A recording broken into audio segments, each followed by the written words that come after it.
Okay, അപ്പോൾ നമ്മൾ ഇന്നത്തെ ക്ലാസ് സ്റ്റാർട്ട് ചെയ്യണേ.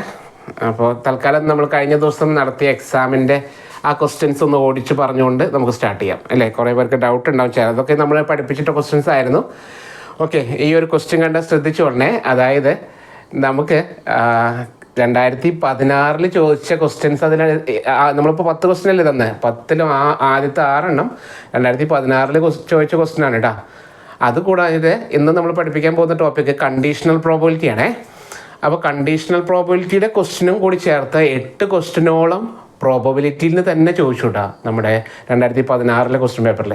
പക്ഷെ അതിൽ സാധാരണ നമ്മൾ ഇന്നലെ പഠിപ്പിച്ച സാധാ പ്രോബബിലിറ്റി അല്ല, കുറച്ച് ബൈനോമിയൽ ഡിസ്ട്രിബ്യൂഷൻ്റെ പ്രോബ്ലമൊക്കെ അതിലുണ്ടായിരുന്നു. ഓക്കെ, പക്ഷെ ഞാൻ പിന്നെ നിങ്ങൾക്ക് ചെയ്യാമെന്ന് അറിയാൻ വേണ്ടിയിട്ട് തന്നതാണ്. കുറേ പേരൊക്കെ ശരിയാക്കിയിട്ടുണ്ട്. ഓക്കെ, ആ ക്വസ്റ്റ്യൻ നമുക്കൊന്ന് ചെക്ക് ചെയ്ത് നോക്കാം. അതിൽ ഫസ്റ്റത്തെ ഞാൻ സ്പീഡിൽ പറഞ്ഞു പോവാണ്. നിങ്ങളുടെ കയ്യിൽ ക്വസ്റ്റ്യൻ ഉള്ളതുകൊണ്ട് ഞാൻ സ്പീഡിൽ പറഞ്ഞു പോവാണ്. ഒരു ഡൈസ് എറിഞ്ഞാൽ 3ൽ കൂടുതൽ ഉള്ള മുഖം വരാനുള്ള സാധ്യത, ബ്രാക്കറ്റിൽ പ്രോബബിലിറ്റി, ഇങ്ങനെ തന്നെയാണ് ക്വസ്റ്റ്യൻ പേപ്പറിൽ ചോദിച്ചത് കേട്ടോ. അതായത് ഒരു ഡൈസ് എറിഞ്ഞു, നമ്മൾ പറഞ്ഞ ഏറ്റവും സിമ്പിൾ ക്വസ്റ്റ്യൻ ആണ്. ഞാൻ ആലോചിക്കാറുണ്ട് ഇതൊന്നും ഞാൻ കണ്ടില്ലല്ലോ എന്ന്. അതായത് 2016 എക്സാം എഴുതിയ ആളാണ് ഞാൻ. ഈ പ്രോബബിലിറ്റിയുടെ സെക്ഷനൊന്നും എത്തിയില്ല. അതായത് ആലോചിച്ചുകൊണ്ട് വീണ്ടും പറയാണ്, ക്വസ്റ്റ്യൻ പേപ്പർ കിട്ടിക്കഴിഞ്ഞാൽ ഒരു ക്വസ്റ്റ്യൻ നമുക്കറിയാമെങ്കിൽ ആ ക്വസ്റ്റ്യൻ്റെ ആൻസർ കണ്ടുപിടിച്ച് ഞാൻ അടങ്ങൂ എന്ന് പറഞ്ഞിട്ട് വാശിയോടെ ആരും ഇരിക്കരുത്. അതാണ് എനിക്കുണ്ടായത് കേട്ടോ. ഒരു ക്വസ്റ്റ്യൻ ചെയ്യുമ്പോൾ ഒരുപാട് സമയം നമ്മൾ വേസ്റ്റ് ചെയ്യരുത്. ആദ്യം തന്നെ ആ 100 ക്വസ്റ്റ്യനും നമ്മൾ കവർ ചെയ്യാനുള്ളൊരു സമയം നമ്മൾ കണ്ടെത്തിയേ പറ്റുള്ളൂ. അപ്പം അങ്ങനെ കണ്ടെത്താത്തത് കൊണ്ട് മാത്രം എനിക്ക് കഴിഞ്ഞ വർഷം മിസ്സായി, 2016 മിസ്സായ കുറേ ക്വസ്റ്റ്യൻസാണ് ഇതൊക്കെ. പ്രോബബിലിറ്റിക്ക് അവസാന സെക്ഷനായിരുന്നു, ഞാൻ കാണുപോലും ചെയ്തില്ല. വീട്ടിലെത്തിയിട്ടാണ് സങ്കടം വന്നത്, അയ്യോ ഇതൊക്കെ ചോദിച്ചിരുന്നു കേട്ടോ. അങ്ങനെയുള്ള ക്വസ്റ്റ്യൻസാണിത്. ഒരു ഡൈസ് എറിഞ്ഞാൽ 3ൽ കൂടുതലുള്ള മുഖം വരാനുള്ള സാധ്യത എത്രയാണ്? അതായത് ഒരു ഡൈസ് എറിഞ്ഞാൽ നമുക്ക് എന്തൊക്കെ കിട്ടും? നമ്മൾ സാമ്പിൾ സ്പേസ് ഒരു ഡൈസ് എറിഞ്ഞാൽ കിട്ടുന്നത് 1 2 3 4 5 6 ശരിയല്ലേ? ഒരു ഡൈസ് എറിഞ്ഞാൽ നമുക്ക് കിട്ടാവുന്ന എന്താണ്? 1 2 3 4 5 6 ഓക്കെ ആണല്ലോ. അതിൽ 3ൽ കൂടുതൽ എന്നാ പറഞ്ഞത്. 3ൽ കൂടുതൽ ആരൊക്കെയാണ്? 4 5 6 അല്ലേ? അപ്പോൾ എത്ര വരിക? 3/6 ഈക്വൽ ടു ക്യാൻസൽ ചെയ്ത് കഴിഞ്ഞാൽ 1/2. വെരി സിമ്പിൾ ക്വസ്റ്റ്യൻ ആയിരുന്നു 2016 ക്വസ്റ്റ്യൻ കേട്ടോ. ആൻസർ 1/2 ഓപ്ഷൻ എ ശരിയല്ലേ? ഇതെല്ലാവരും ശരിയാക്കിയിട്ടുണ്ടായിരുന്നേ, മിക്കവരും ശരിയാക്കിയിട്ടുണ്ടായിരുന്നു കേട്ടോ ക്വസ്റ്റ്യൻ. ഓക്കെ, ടീച്ചർ ഓക്കെ ആണല്ലോ? ടീച്ചർ ഓക്കെ അല്ലേ? Okay, yes. നെക്സ്റ്റ് അടുത്ത ക്വസ്റ്റ്യൻ ആണ്. ഒരു സാമ്പിൾ സ്പേസിലെ 2 സ്വതന്ത്ര സംഭാവ്യതകളാണ് എയും ബിയും എങ്കിൽ, ഓക്കെ, ഒരു സാമ്പിൾ സ്പേസിലെ 2 സ്വതന്ത്ര സംഭാവ്യതകളാണ് എയും ബിയും എങ്കിൽ P of A intersection B. ഇത് ഞാൻ കഴിഞ്ഞ ക്ലാസ്സിൽ പഠിപ്പിക്കാത്ത ഒരു ടോപ്പിക്കാണ്, ഇന്ന് നമ്മൾ പഠിപ്പിക്കാൻ പോകുന്നുള്ളൂ കേട്ടോ. അതായത് പി ഓഫ് എ ഇൻ്റർസെക്ഷൻ ബിയുടെ റിസൾട്ട് എയും ബിയും സ്വതന്ത്ര സംഭവതികൾ എന്ന് ഉദ്ദേശിക്കുന്നത് സ്വതന്ത്ര അല്ലേ, ഇൻഡിപെൻഡൻ്റ് എന്നാണ് കേട്ടോ. എയും ബിയും 2 ഇൻഡിപെൻഡൻ്റ് ഈവൻ്റ് ആണെങ്കിൽ നമ്മൾ പ്ലസ് ടു മാത്സിൽ പഠിക്കുന്ന ലാസ്റ്റ് ടോപ്പിക്കാണത് കണ്ടീഷണൽ പ്രോബബിലിറ്റി. ഇന്ന് നമ്മൾ അതാണ് പഠിപ്പിക്കാൻ പ്ലാൻ ചെയ്തിരിക്കുന്നത് കേട്ടോ. കണ്ടീഷണൽ പ്രോബബിലിറ്റിയിൽ വരുന്ന ക്വസ്റ്റൻ ആണ് എന്താണ്? P of A intersection B independent ആണെങ്കിൽ P of A into P of B വരും കേട്ടോ. ഓക്കെ, എയും ബിയും ഇൻഡിപെൻഡൻ്റ് ആണെങ്കിൽ പി ഓഫ് എ ഇൻ്റർസെക്ഷൻ ബിയുടെ വാല്യൂ എന്താണ്? P of A into P of B വരും. ഓക്കെ ആണല്ലോ? ഈ ക്വസ്റ്റ്യൻ, ഈ കൺസെപ്റ്റിൽ നിന്നൊരു ക്വസ്റ്റ്യൻ നമ്മളിപ്പോൾ 2023 ഇപ്പോഴത്തെ HSCയിലും ചോദിച്ചിട്ടുണ്ടായിരുന്നു കേട്ടോ. അപ്പോൾ ആലോചിച്ചോളൂ, ഇന്ന് നമ്മൾ പഠിപ്പിക്കുന്ന പോകുന്ന ടോപ്പിക് എന്നാണ്. അതാണ് ഓപ്ഷൻ ഏതായിരുന്നു? Option C. ഇത് ചോദിച്ചിട്ടുണ്ടായിരുന്നു. ഇതാണ് ഞാൻ പറഞ്ഞത്, അവസാനത്തെ ക്വസ്റ്റ്യനൊക്കെ നമ്മൾ കാണാതെ പോയി. അതൊക്കെ നിങ്ങൾ ആലോചിക്കുന്നുണ്ടോ? ക്വസ്റ്റ്യൻ പേപ്പർ കയ്യിൽ കിട്ടുമ്പോൾ 100 ക്വസ്റ്റ്യൻ നമ്മൾ ഓടിച്ചെത്തണം. അതായത് ചില ക്വസ്റ്റ്യൻസ് ചുമ്മാ അങ്ങനെ റീഡ് ചെയ്യുക സ്പീഡിൽ. ഒന്നാമത്തെ ക്വസ്റ്റ്യൻ അത് ചെയ്യാൻ പറ്റുമെങ്കിൽ, സമയം കുറേ എടുക്കുമെങ്കിൽ അതെടുക്കണ്ട. അടുത്ത ക്വസ്റ്റ്യൻ അങ്ങനെ വായിച്ച് ഇങ്ങനെ പോവുക. ചിലതിങ്ങനെ 1 വേർഡുകളായിരിക്കും, മനസ്സിലായോ? ഇതൊക്കെ ഞാൻ പിന്നീട് മനസ്സിലാക്കി. ഓക്കെ, അല്ലായിരുന്നെങ്കിൽ ഞാനിപ്പോൾ ഇന്ന് നമ്മുടെ HSCയിൽ കയറിയിട്ടുണ്ടാവും ഇവിടെ. യെസ്, അടുത്ത ക്വസ്റ്റ്യനിലേക്ക് പോവാം. എന്താണ്? ഒരു സാമ്പിൾ സ്പേസിലെ പൂരക സംഭാവ്യതകളാണ് എയും എ ഡാഷുമെങ്കിൽ ഏതാണ് ശരി? അപ്പോൾ പൂരക സംഭാവ്യത എന്നുള്ളത് കഴിഞ്ഞ വർഷം നമുക്ക് അങ്ങനെ കഷ്ടപ്പെടുത്തിയിട്ടൊന്നുമില്ല. ഞാൻ പറഞ്ഞല്ലോ, ബ്രാക്കറ്റിലെ അതിന് ഇംഗ്ലീഷ് വാക്കും തന്നിട്ടുണ്ടായിരുന്നു, കോംപ്ലിമെൻ്ററി ഈവൻസ്. കോംപ്ലിമെൻ്ററി എന്ന് പറഞ്ഞാൽ എയും എ ഡാഷും, അതാണ് ഉദ്ദേശിക്കുന്നത്. ഓക്കെ, അപ്പോൾ ഒരു സംഭാവ്യതയിലെ സാമ്പിൾ സ്പേസിലെ പൂരക സംഭാവ്യതകളാണെന്ന് പറഞ്ഞാൽ, അതായത് പൂരകങ്ങൾ എന്ന് പറയുന്നത് ഉദ്ദേശിക്കുന്നത് എയും എ ഡാഷും തന്നിട്ടുണ്ട്. കോംപ്ലിമെൻ്ററി ഈവൻസ് നമ്മൾ സിമ്പിളാണ് അല്ലേ. പി ഓഫ് എ ഡാഷ് എന്നല്ല ഞാൻ പറഞ്ഞത് 1 മൈനസ് പി ഓഫ് എ അല്ലേ. അതായത് മീനിങ് എന്താണ്? P of A plus P of A dash equal to 1. അതിൽ നിന്നാണ്, ഇപ്പം ഇതാണ് ഓപ്ഷൻ ഇതായിരുന്നു കേട്ടോ, ചുമ്മാ 1 വേർഡ് ആയിരുന്നേ. P of A plus P of A dash equal to 1. Okay, ഇതിൽ നിന്ന് നമുക്ക് പ്രോബ്ലം ചോദിക്കാറുണ്ട്. പി ഓഫ് എ ഡാഷ് കാണാൻ നമ്മൾ ഇന്നലെ പ്രോബ്ലം ഒക്കെ ചെയ്തു. 1 minus P of A. Okay, complementary ഇവൻറ്റിൻ്റെ പ്രോബിലിറ്റി കാണാൻ നമ്മൾ ചെയ്യുന്നത്. അത് നടക്കാതിരിക്കാനുള്ള പ്രോബിലിറ്റി കാണാൻ പറഞ്ഞാൽ 1 മൈനസ് അത് നടന്ന പ്രോബിലിറ്റി ചെയ്താൽ മതി. മനസ്സിലായല്ലോ? അതിനെ പറയുന്ന പേരാണ് വാക്ക്, ഈ മലയാളം വാക്ക് ഇതുപോലെ ബ്രാക്കറ്റിലെ കോംപ്ലിമെൻ്ററി ഈവൻസ് എന്ന് പറഞ്ഞത് കൊണ്ട് കുഴപ്പമില്ല, അല്ലെങ്കിൽ നമ്മൾ പെട്ടുപോടാ. അപ്പോൾ പൂരക സംഭാവ്യതകൾ നോട്ട് ചെയ്ത് വെച്ചോളൂ. നമ്മുടെ ടെക്സ്റ്റ് ബുക്കിൽ കറക്റ്റായിട്ട് പറഞ്ഞിട്ടുണ്ട്. പ്രോബിലിറ്റിയുടെ +1 ടെസ്റ്റ് എടുക്കാം, അതിൽ ഡീറ്റെയിൽ ആയിട്ട് പറഞ്ഞു പോകുന്നുണ്ട് കേട്ടോ. പൂരക സംഭാവ്യതകൾ എന്ന് പറഞ്ഞാൽ എന്താണ്? കോംപ്ലിമെൻ്ററി ഈവൻസ് എന്നാണ്. ഓക്കെ, ശരി. ദെൻ എന്താണ് അടുത്തത്? 2 ഡൈസുകൾ. അപ്പോൾ ഓപ്ഷൻ ഏതായിരുന്നു? ഓപ്ഷൻ ഡി ആണ് അല്ലേ. ഓപ്ഷൻ ഡി ആയിരുന്നു ശരി കേട്ടോ. അതൊക്കെ ശരിയാക്കിയിട്ടുണ്ട് മിക്കവരെ. ഓക്കെ, 2 ഡൈസുകൾ ഒരുമിച്ചെറിഞ്ഞാൽ ഒന്നാമത്തേതിൽ ഇരട്ടസംഖ്യ വരാനുള്ള സംഭാവ്യത എത്രയാണ്, സാധ്യത എത്രയാണ്? അത് ഞാൻ ഇന്നലെ പഠിപ്പിച്ച ക്വസ്റ്റ്യൻ തന്നെയായിരുന്നു അല്ലേ. 2 ഡൈസ് എറിയുന്നു. 2 ഡൈസ് എറിയുന്നു പറഞ്ഞാൽ ഏതൊക്കെ വരിക? 1 1 1 2 അങ്ങനെ 1 6 വരെ അല്ലേ. പിന്നെ 2 1 2 2 എക്സെട്ര 2 6 വരെ. അങ്ങനെ പോയിട്ട് 6 1 6 2 അങ്ങനെ എത്രയാണ്? 6 6 വരെ. അങ്ങനെ 36 ഔട്ട്കംസ് ഉണ്ട്. മനസ്സിലായോ? 36 ആൾക്കാർ നമ്മുടെ സാമ്പിൾ സ്പേസിൻ്റെ ഉള്ളിൽ. അതിൽ ഒന്നാമത്തെ ആൾ, അതായത് ഓഡേഡ് പെയർ ഇല്ലേ, ഓഡേഡ് പെയറിൽ ആദ്യത്തെ ആൾ ഇരട്ട സംഖ്യ വരാനുള്ള പ്രോബബിലിറ്റി എന്ത് എന്ന് നമ്മൾ ഇന്നലെ പഠിച്ചതാ. ഓർമ്മയുണ്ടല്ലോ? എത്ര ഇരട്ട സംഖ്യ? കോമൺ സെൻസ് ആണ്. എന്താണ്?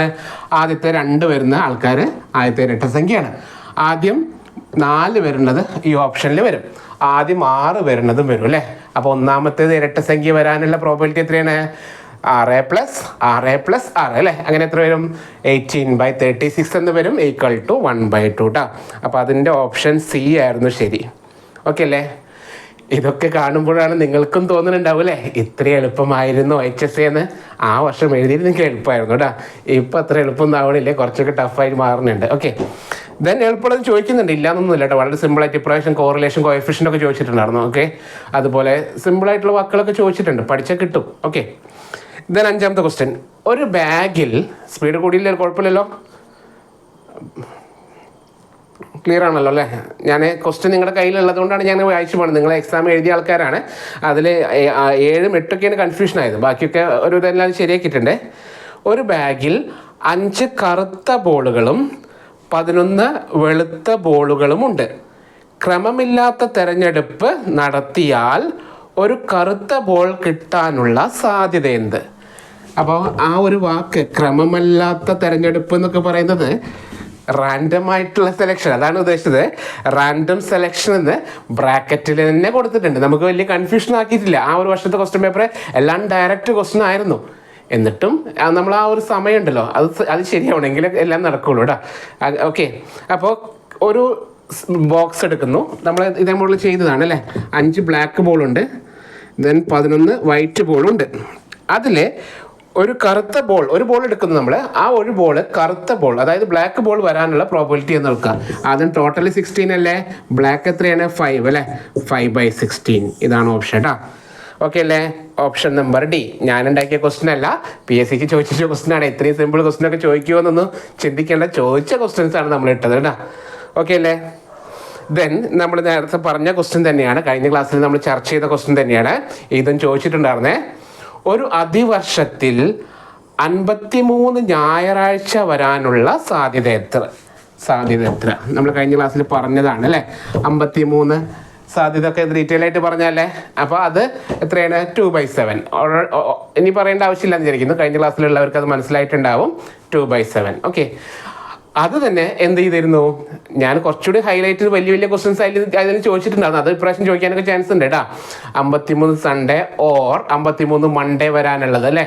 അപ്പോൾ ഓർ എന്നുള്ള വാക്ക് കണ്ടാൽ അതോ ഇതോ എന്നൊക്കെ വരില്ലേ, ഓർ എന്നുള്ള വാക്ക് കണ്ടാൽ എന്ത് യൂസ് ചെയ്യണം? അഡീഷൻ തിയറം യൂസ് ചെയ്യണം. P of A union B വെച്ചിട്ടൊക്കെ ആ പ്രോബ്ലം നമ്മൾ ചെയ്യിപ്പിച്ചിട്ടുണ്ടായിരുന്നു കേട്ടോ. ഇനി കാണാത്തവരുണ്ടെങ്കിൽ നമ്മൾ കഴിഞ്ഞ ക്ലാസ് ഒന്ന് കാണാം. ഓക്കെ, ദെൻ അടുത്ത ക്വസ്റ്റ്യനിലേക്ക് പോകാൻ. അപ്പോൾ അതിൻ്റെ ഓപ്ഷൻ എത്രയായിരുന്നു? ഓപ്ഷൻ എ ആയിരുന്നു. ഓക്കെ, 6. ഇതുവരെ വലിയ കുഴപ്പമില്ലാണ്ട് പോയി. ഓക്കെ, അപ്പോൾ ഇതുവരെ നമ്മൾ കുഴപ്പമില്ലാതെ നോക്കിയതാണ്. അടുത്തത് 7ാമത്തെ ക്വസ്റ്റ്യൻ അല്ലേ, കഴിഞ്ഞ നമ്മൾ എക്സാമിലെ 7ാമത്തെ ക്വസ്റ്റ്യനാണ്. 4 നാണയങ്ങൾ ഒരേ സമയത്ത് മേശപ്പുറത്ത് ഇട്ടാൽ ഏതെങ്കിലും ഒരു നാണയത്തിൻ്റെ തല കിട്ടാനുള്ള സാധ്യത എത്രയായിരിക്കും? ഓക്കെ, ക്വസ്റ്റ്യനൊക്കെ വെറൈറ്റി ആണ്. നമുക്ക് കുറച്ച് മലയാളം കേൾക്കുമ്പോഴേ കുറച്ച് ബുദ്ധിമുട്ടുണ്ടാവും. അപ്പോൾ എത്രയും പെട്ടെന്ന് നിങ്ങളിങ്ങനെ ടെക്സ്റ്റ് ബുക്ക് വായിച്ച് മനസ്സിലാക്കി അതിൻ്റെ ഒപ്പം എത്തിച്ചേരാൻ ശ്രമിക്കുക കേട്ടോ. അതായത് ഒന്നുകൂടി പറയാം, 4 നാണയങ്ങൾ, അതായത് 4 coins ആ ടോസ് എന്നാണ് ഉദ്ദേശിച്ചത്. 4 നാണയങ്ങൾ എന്ത് ചെയ്തു? എറിഞ്ഞപ്പോൾ അതിൽ ഏതെങ്കിലും ഒരു നാണയത്തിൻ്റെ തല, അതായത് ഏതെങ്കിലും ഉദ്ദേശിച്ചത് എന്താ? ഒരെണ്ണമെങ്കിലും എന്നാണ് ഉദ്ദേശിച്ചത്. എങ്കിലും, മനസ്സിലായോ? എങ്കിലും വരുമ്പോൾ മനസ്സിലാക്കണേ അറ്റ്ലീസ്റ്റ് എന്നാണ് കേട്ടോ. മനസ്സിലായോ? എങ്കിലും എന്ന് പറഞ്ഞാൽ എന്താണ്? അറ്റ്ലീസ്റ്റ് എന്നാണ് കേട്ടോ. അതോ അതിൽ കൂടുതലോ എന്നാണ് മനസ്സിലാക്കേണ്ടത്. ഒരെണ്ണമെങ്കിലും തല കിട്ടാനുള്ള സാധ്യത എത്ര എന്നാണ് ക്വസ്റ്റ്യൻ. മനസ്സിലായോ? ഒരെണ്ണമെങ്കിലും എന്ന് പറഞ്ഞാൽ എന്താ പറയുക? പി ഓഫ് അറ്റ്ലീസ്റ്റ് 1 ഹെഡ് എന്നാണ് അവർ ഉദ്ദേശിച്ചത്. മനസ്സിലായോ? ഒരെണ്ണമെങ്കിലും, എങ്കിലും എന്ന് പറഞ്ഞാൽ അതെങ്കിലും. കൂടിയാൽ കുഴപ്പമില്ല, 2 ആയാൽ കുഴപ്പമില്ല, 3 ആയാൽ കുഴപ്പമില്ല, മനസ്സിലായി? 4 ആയാൽ കുഴപ്പമില്ല. 4 കോയിൻ അല്ലേ, 4 ഹെഡ് വരാൻ കുഴപ്പമില്ല. അപ്പോൾ അതാണ് പ്രോബ്ലം. അപ്പോൾ ഇതിൻ്റെ പ്രോബ്ലം ശരിക്കും പറഞ്ഞാൽ നമ്മൾ ഇന്നലെ പഠിപ്പിച്ച രീതിയിലാണെങ്കിൽ ഇത് കുറച്ച് റിസ്ക് ആണ്, സമയം കുറേ പോകും അല്ലേ. അതായത് 1 ഹെഡ് വരുന്നത് എഴുതണം, പ്ലസ് 2 ഹെഡ് വരാനുള്ള ചാൻസ്, പ്ലസ് 3 ഹെഡ് വരാനുള്ള ചാൻസ്, 4 ഹെഡ് വരുന്നത് അല്ലേ. ഇതിങ്ങനെ ചെയ്യാൻ കുറച്ച് ബുദ്ധിമുട്ടാണ്. അപ്പോൾ ഇത് ഇന്നലെ നമ്മൾ ചെയ്ത രീതിയിലാണെങ്കിൽ നമ്മൾ സാമ്പിൾ സ്പേസ് മൊത്തം എഴുതുമ്പോൾ ഏകദേശം 16 സാമ്പിൾ സ്പേസ് വരും. സാമ്പിൾ സ്പേസിൽ ഔട്ട്കം 16 വരും. അതായത് എച്ച് എച്ച് എച്ച് എച്ച് അല്ലേ. കുറേ പേര് ഇങ്ങനെയാണോ ആൻസർ ചെയ്തത് എനിക്കറിയില്ല. ഇങ്ങനെയാണ് നിങ്ങൾ എക്സാം എഴുതിയത്? ഇങ്ങനെയാണോ ഇന്നലെ ചെയ്ത മെത്തേഡിലാണോ നിങ്ങൾ കുറേ പേര് ആൻസർ ചെയ്തത്?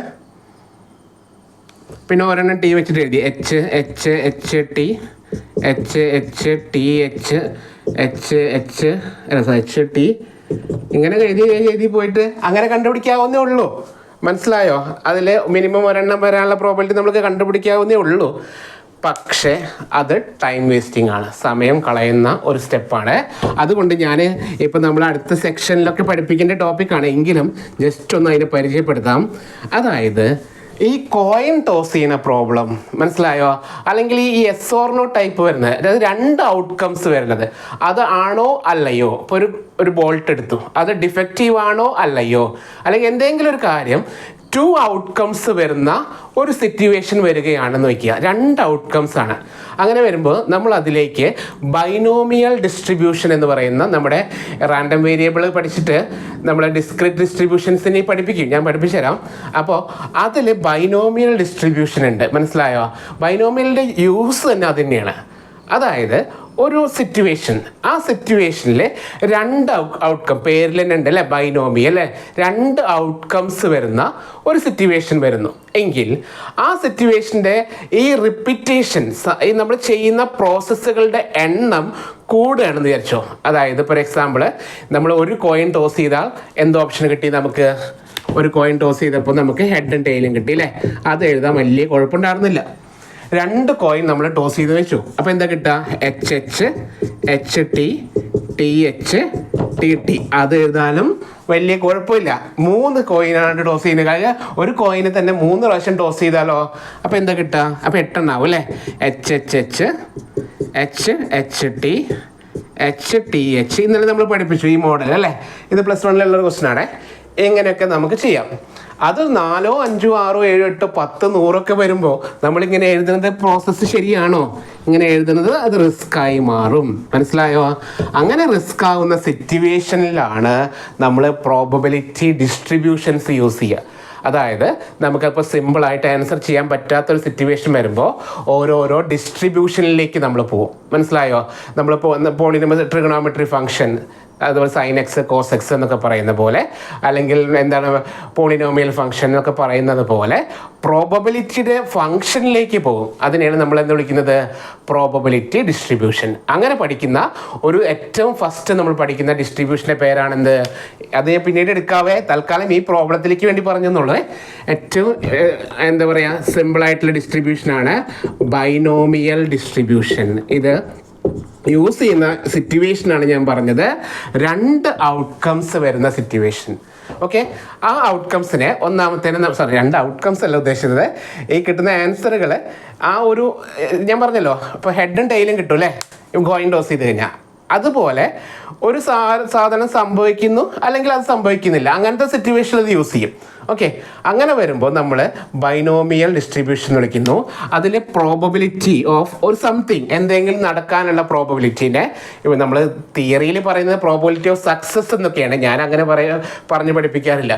അതായത് സക്സസ് എന്ന് പറയാറില്ല. എന്തെങ്കിലും അവിടെ ഒരു സംഭവിക്കും. അതെ, മനസ്സിലായല്ലോ? ഒരു 2 കാര്യത്തിൽ ഒരെണ്ണം സംഭവിക്കും. ആ ഒരു കാര്യത്തിന് നമ്മൾ എന്ത് വിളിക്കുന്നു? പി എന്ന് വിളിക്കുന്നു. അപ്പോൾ അതിൻ്റെ ഓപ്പോസിറ്റ് ആയിട്ടുള്ളൊരു കാര്യം ഉണ്ടാവും, ക്യൂ അല്ലേ? 1 - p എന്ന് വിളിക്കുന്നു. Then p + q = 1. 2 പ്രോബിലിറ്റിയും കൂടി കൂട്ടുമ്പോൾ, 2 കാര്യങ്ങൾ കൂടി കൂട്ടുമ്പോൾ 1 കിട്ടും. ഈ ഒരു സിറ്റുവേഷനിലേക്ക് നമ്മൾ ബൈനോമിയൽ ഡിസ്ട്രിബ്യൂഷൻ എന്ന് യൂസ് ചെയ്യും. മനസ്സിലായോ? അപ്പോൾ ബൈനോമിയൽ ഡിസ്ട്രിബ്യൂഷൻ്റെ ഫോമുല എങ്ങനെയാണ്? P of capital X = small x = ഓർമ്മയുണ്ടോ? NCX ഇൻറ്റു എന്താണ് ഫോർമുല? P⁻x into Q⁻n−6. ഇതാണ് ബൈനോമിയൽ ഡിസ്ട്രിബ്യൂഷൻ. അതിൻ്റെ ഫോർമുല വരുന്നത്. ഈ എക്സിൻ്റെ വാല്യൂ 0 മുതൽ സ്റ്റാർട്ട് ചെയ്യേ 0, 1, 2, 3 അപ് ടു n വരെ പോവും. ഓക്കെ, ബൈനോമിയൽ, പിന്നെ പോയിസോൺ, നോർമൽ, അങ്ങനെ പോകട്ടെ. നമുക്ക് അതവിടെ കിടക്കട്ടെ. തൽക്കാലം ബൈനോമിയലിനെ കുറിച്ച് പറയുന്നു. അപ്പോൾ എപ്പോഴും എന്തിനാ അത് യൂസ് ചെയ്യുന്നത് പറഞ്ഞാൽ, ഈ കോയിൻ്റെ പ്രോബ്ലം എന്ന് കാണുമ്പോൾ എപ്പോഴും ഒന്ന് ചിന്തിച്ചോളൂ. ഈ കോയിൻ്റെ പ്രോബ്ലത്തിൽ എപ്പോഴും നമ്മൾ യൂസ് ചെയ്യുന്ന ആളാണ് ബൈനോമിയൽ യൂസ് ചെയ്താൽ കുറച്ചുകൂടി എളുപ്പത്തിൽ കാര്യം നടക്കും. മനസ്സിലായോ? അപ്പോൾ ബൈനോമിയൽ കോയിൻ്റെ പ്രോബ്ലത്തിൻ്റെ പ്രത്യേകത എന്താ അറിയോ? അതിൽ പി ഹെഡ് വരാനുള്ള പ്രോബിലിറ്റിനെയാണ് നമ്മൾ പി എന്ന് എടുക്കുന്നത്. മനസ്സിലായോ? ക്വസ്റ്റ്യൻ ടെയിലിനെ ഡിപ്പെൻഡ് ചെയ്തിട്ടാണ് ചോദിക്കുന്നതെങ്കിൽ പി ടെയിൽ വരാനുള്ള പ്രോബിലിറ്റി എടുക്കണം. ഈ കോയിൻ്റെ പ്രോബ്ലത്തിൽ അത് 2 1/2 ആണ്. മനസ്സിലായോ? പി 1/2 ആണ്. ക്യൂ എന്ന് പറഞ്ഞാൽ 1 - 1/2 എന്ന് വരും, അതും 1/2 ആണ്. അപ്പോൾ കോയിൻ്റെ പ്രോബ്ലത്തിലെ കേസ് ഹെഡ് വരുന്ന പ്രോബിലിറ്റി പി 1/2 ആണെങ്കിൽ അപ്പം ക്യൂ എന്തായിരിക്കും? 1/2 ആയിരിക്കും. അത് ജസ്റ്റ് ഒന്ന് സബ്സ്റ്റിറ്റ്യൂട്ട് ചെയ്ത് കഴിഞ്ഞാൽ NCX, എല്ലാ പ്രോബ്ലം ഇല്ല കേട്ടോ, കോയിൻ്റെ പ്രോബ്ലത്തിന് മാത്രം 1/2 ഇൻറ്റു 1/2 n-6 അല്ലേ? അപ്പോൾ ഇത് രണ്ടും കൂടി മിക്സ് ചെയ്യുമ്പോൾ എന്ത് വരും? NCX ഇൻറ്റു 1/2 x + n-6 എന്നല്ലേ വരിക? 2 നമ്പേഴ്സ് റേസ് ടു കോമൺ ആക്കുമ്പോൾ നമ്മൾക്ക് എന്ത് കിട്ടും? x + n-6 എന്ന് കിട്ടും. x ക്യാൻസൽ ചെയ്യുമ്പോൾ 1/2 NCX ഉണ്ട്. NCX 1/2 n എന്ന് കിട്ടും. ശ്രദ്ധിച്ചോളണേ, ഇതൊന്ന് ബൈ ഹാർട്ട് ചെയ്യുക, ഇതൊന്ന് ഓർമ്മയിൽ വയ്ക്കുക. കോയിൻ്റെ പ്രോബ്ലം ഇതേപോലെ ഒരു നാണയം 4 പ്രാവശ്യം ടോസ് ചെയ്യുന്നു, അല്ലെങ്കിൽ 4 നാണയങ്ങൾ ടോസ് ചെയ്യുന്നു, 10 നാണയങ്ങൾ, അല്ലെങ്കിൽ ഒരു 20 പ്രാവശ്യം, അങ്ങനെയൊക്കെ വരുന്ന പ്രോബ്ലത്തിൽ ഈ ഒരു സാധനം ഓർക്കുക, NCX 1/2 n. ഓക്കെ അല്ലേ? സെറ്റാണല്ലോ? അപ്പോൾ ഈ പ്രോബ്ലം എന്തായിരുന്നു? ഈ പ്രോബ്ലത്തിന് നമുക്ക് എങ്ങനെ എഴുതാം? ക്വസ്റ്റിനെ മനസ്സിലായെന്ന് വിചാരിക്കുന്നുണ്ടാ മാറ്റിക്കുന്നേ. അപ്പോൾ ഈ പ്രോബ്ലത്തിന് നമുക്ക് എങ്ങനെ എഴുതാം? ബൈനോമിയലിൻ്റെ ഫോർമുല പ്രകാരം P(x) = NCX ഇൻറ്റു 1/2 n. ഇതാണ് നമ്മുടെ ഫോർമുലയായിട്ട് പഠിക്കുക. ഇനി ഇങ്ങനെ ഒരു ഫോർമുല പുതിയ ഫോർമുല ഉണ്ടാക്കിയൊന്നുമല്ല, കോയിൻ്റെ പ്രോബ്ലത്തിൽ ഇങ്ങനെ വരുന്നു എന്ന് മാത്രമേ ഉള്ളൂ കേട്ടോ. ഓക്കെ അല്ലേ? അപ്പം നമ്മളത് സെറ്റ് ചെയ്യുന്നു. ഇനി ഒന്നാമത്തെ ആ ക്വസ്റ്റ്യൻ എന്താ ചോദിച്ചത്? 4 നാണയങ്ങൾ ഒരേ സമയത്ത് മേശപ്പുറത്തിട്ട് കഴിഞ്ഞ് ഏതെങ്കിലും ഒരു നാണയത്തിൻ്റെ തല കിട്ടാനുള്ള സാധ്യത. അപ്പോൾ n എന്ന് പറയുന്നത് ശ്രദ്ധിക്കണേ, n എന്ന് പറഞ്ഞാൽ 4 ആണ്, 4 ആണ്. അപ്പോൾ അതിൽ സബ്സ്റ്റിറ്റ്യൂട്ട് ചെയ്യുന്നു. P(x) എന്താ വരിക? 4CX 1/2 ഓക്കെ, 1/2 എന്ന് പറഞ്ഞാൽ 2 16 അല്ലേ? അപ്പോൾ നമുക്ക് 4CX ഇൻറ്റു 1/16 എന്ന് കിട്ടിയിട്ടാ. അതവിടെ എടുക്കട്ടെ. ഇനി ക്വസ്റ്റ്യനിലേക്ക് വരണേ. ഇതുവരെ പറഞ്ഞ ഡൗട്ടൊന്നുമില്ലല്ലോ? ക്ലിയർ അല്ലേ? യെസ്. അപ്പോൾ 4cx ഇൻറ്റു 1/16 എഴുതുവാണെങ്കിൽ തിരിച്ചെഴുതാവേ. 1/16 ആദ്യം എഴുതി കഴിഞ്ഞാൽ 1/16 ഇൻറ്റു 4cx എന്ന് എഴുതാം. ഇത് ഇത്രയും സമയമൊന്നുമില്ല കേട്ടോ, ഞാൻ ഇങ്ങനെ പറഞ്ഞ് മനസ്സിലാക്കി പോകുമ്പോൾ കുറച്ച് സമയമായി എന്നുള്ളേ. ക്വസ്റ്റ്യൻ കാണുമ്പോൾ തന്നെ ഇട്ട് കൊടുത്താൽ മതി. 4cx ഇൻറ്റു 1/2⁶ എടാ 1/2⁴. ഓക്കെ. അപ്പോൾ ഇനി ക്വസ്റ്റ്യൻ എന്താ? പി ഓഫ് ഒരു തലയെങ്കിലും എന്നല്ലേ. അപ്പോൾ X greater than or equal to 1 ആണ് കണ്ടുപിടിക്കേണ്ടത്. മനസ്സിലായോ? P of X greater than or equal to 1 minimum, അതായത് അറ്റ്ലീസ്റ്റ് ആണ്, അറ്റ്ലീസ്റ്റ് 1 എന്നാണ് ഉദ്ദേശിച്ചത്. മനസ്സിലായോ? ഒരു തലയെങ്കിലും ഒരു ഹെഡെങ്കിലും. അപ്പോൾ അറ്റ്ലീസ്റ്റ് 1 എന്നാണ് ഉദ്ദേശിച്ചത്. അറ്റ്ലീസ്റ്റ് എന്ന് പറഞ്ഞാൽ greater than or equal to 1. ഇങ്ങനെയുള്ള പ്രോബ്ലം ബൈനോമിയൽ തിയറം പഠിക്കുമ്പോൾ നമുക്ക് കുറച്ചുകൂടി മനസ്സിലാവുക. ബൈനോമിയൽ ഡിസ്ട്രിബ്യൂഷൻ പഠിക്കുമ്പോൾ നമുക്ക് കുറച്ച് തിയറല്ല, ബൈനോമിയൽ ഡിസ്ട്രിബ്യൂഷൻ പഠിക്കുമ്പോൾ നമുക്ക് കുറച്ചുകൂടി അത് കുറേ പ്രോബ്ലംസ് വർക്കൗട്ട് ചെയ്യുമ്പോൾ ഓട്ടോമാറ്റിക്കലി ഇങ്ങനെ വന്നോളൂ കേട്ടോ, പേടിക്കണ്ട. അപ്പോൾ ഇതിൻ്റെ problem greater than or equal to 1 കാണാൻ പറഞ്ഞാൽ 1, 2, 3, 4 അങ്ങനെയാണ് കൂട്ടിക്കൂട്ടി പോകും. അല്ലെങ്കിൽ എന്ത് ചെയ്താൽ മതി? 1 minus P of X less than 1 അതിൻ്റെ കോംപ്ലിമെൻ്റ് എടുത്താൽ മതി, അതിൻ്റെ റിവേഴ്സ് എടുത്താൽ മതി. അപ്പോൾ 1 minus P of X equal to 1 എന്ന് പറഞ്ഞാൽ എത്രയാണ്? P of X equal to 0 കൊടുത്താൽ മതി. അതായത് അതിൽ 0 ഇട്ട് കൊടുക്കുക. 1 minus 1/16 into 4c0. Okay. 4c0 എത്രയാണ്? 1 അല്ലേ? NC0 1 ആണല്ലേ. അപ്പോൾ 1 മൈനസ് 1/16 എന്നാണ് കിട്ടുക. LC എടുക്കുമ്പോൾ 16 മൈനസ് 1/16 ഈക്വൽ ടു 15/16. ഇതിനെ കുറേ പേർക്ക് ചെയ്തിട്ടുണ്ട്. നിങ്ങൾ എങ്ങനെയാണ് ചെയ്തതെന്ന് എനിക്കറിയില്ല. 15/16 ആണ് അതിൻ്റെ ആൻസർ. ഓപ്ഷൻ നമ്പർ ബി ആയിരുന്നു കേട്ടോ. ഓക്കെ അല്ലേ? മനസ്സിലായോ? 1 മൈനസ് 1/16 എടുത്തത്. ഇതിപ്പോൾ ഞാൻ പറഞ്ഞ രീതിയിലാണെങ്കിൽ നിങ്ങൾ 4 ഹെഡ് 3 ഹെഡ് ടെയിൽ അങ്ങനെ വെച്ച് എഴുതിയാലും 16-ൽ ഒരു കേസ് മാത്രമാണ് എന്ത് വരിക? ഒരു ഹെഡെങ്കിലും വരുന്നതിന് മീനിങ് എന്താണ്? ചിലർ അങ്ങനെ ചിന്തിച്ചിട്ട് എഴുതിയിട്ടുണ്ടായിരുന്നു കേട്ടോ. ആരോ ഒരാളെന്നോട് അങ്ങനെ പറഞ്ഞു, അങ്ങനെ ചിന്തിച്ചിട്ടാണ് എഴുതിയെന്ന് പറഞ്ഞു. അതായത് ടോട്ടല് അറ്റ്ലീസ്റ്റ് 1 ഹെഡ് അല്ലേ പറഞ്ഞേ. അപ്പോൾ ഫുള്ള് ടെയിൽ വരുന്ന ആൾക്കാർ ഒരാളല്ലേ ഉള്ളൂ, അയാളുണ്ട് കുറച്ചാൽ മതിയല്ലോ. അപ്പോൾ ടോട്ടൽ 16 ഔട്ട്കംസ് ഉണ്ടാവും. മനസ്സിലായോ? അതിൽ നിന്ന് ഒരെണ്ണം കുറയ്ക്കുന്നു. അപ്പോൾ 15/16 സിമ്പിളായിട്ട് എഴുതി. അങ്ങനെ ആരോ പറഞ്ഞു കേട്ടോ, ബൈനോമിയലൊന്നും യൂസ് ചെയ്തില്ല എന്ന് പറഞ്ഞു. ഓക്കെ, അങ്ങനെ ആയാലും മതി. പക്ഷെ അത് 4 എണ്ണം ആയതുകൊണ്ടാണ് നമുക്ക് അതിൽ കൂടുതൽ എണ്ണം വരുമ്പോൾ നമുക്കത് റിസ്ക് ആയി മാറും കേട്ടോ. അതുകൊണ്ടാണ് ഞാൻ ബൈനോമിയലിലേക്ക് കണക്ട് ചെയ്യാൻ പഠിപ്പിച്ചത്. കുഴപ്പമില്ലല്ലോ. ഓക്കെ അല്ലേ? 2 രീതിയിൽ ഓപ്ഷൻ ഉണ്ട്. സിമ്പിൾ ലോജിക്ക് ചിന്തിച്ചാൽ മതി. ഒരു തലയെങ്കിലും വരണം എന്ന് പറഞ്ഞാൽ മീനിങ് അതിൻ്റെ ഓപ്പോസിറ്റ് എന്താ? 1 മൈനസ് ഒരു തലയും വരുന്നില്ല എന്ന് മീനിങ് അല്ലേ? ഒരു തലയും വരുന്നെങ്കിൽ 4ഉം ടെയിലായി മാറണം. അപ്പോൾ ഒരു കേസാണ് ഒരു തലയും വരുന്നത് ഇല്ലാത്തത്. അപ്പോൾ അത് ടോട്ടൽ 16-ൽ നിന്ന് ഒരാളെ കുറച്ചു. 15/16 ആണ് ആൻസർ ഇടാം. അങ്ങനെ പറയാം, അല്ലെങ്കിൽ ബൈനോമിയലിലേക്ക് കൊണ്ടുപോകാം ഇടാം. ഓക്കെ അല്ലേ? മനസ്സിലായി വിചാരിക്കുന്നു. നമുക്ക് അടുത്ത ക്വസ്റ്റിലേക്ക് പോകാം. അടുത്ത ക്വസ്റ്റ്യൻ നമ്മൾ ചെയ്തത് 8ാമത്തെ ക്വസ്റ്റ്യൻ അല്ലേ? 6 നാണയങ്ങൾ. ഈ സെയിം സംഭവം തന്നെയാണ്. ഇത് വേറെ ഏത് വർഷത്തെ ക്വസ്റ്റ്യൻ പേപ്പറാണ് കേട്ടോ. 2016 അല്ല, 2009 തോന്നുന്നു. ഞാൻ ജസ്റ്റ് ഇയർ എഴുതി വെച്ചില്ല, സോറി,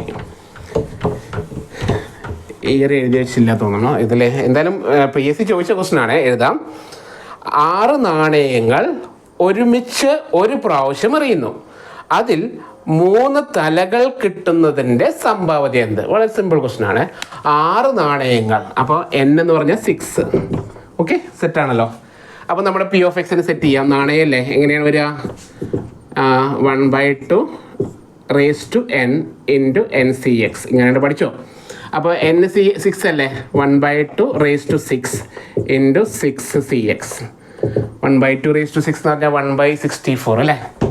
1/64 വരും ഇൻറ്റു 6CX. ഇതവിടെ സെറ്റ് ചെയ്ത് വെച്ച് നമ്മളെ അവിടെ കിടക്കട്ടെ. ക്വസ്റ്റ്യൻ എത്ര ഉള്ളൂ? 3 ഹെഡ് വരാനുള്ള പ്രോബിലിറ്റി എത്ര?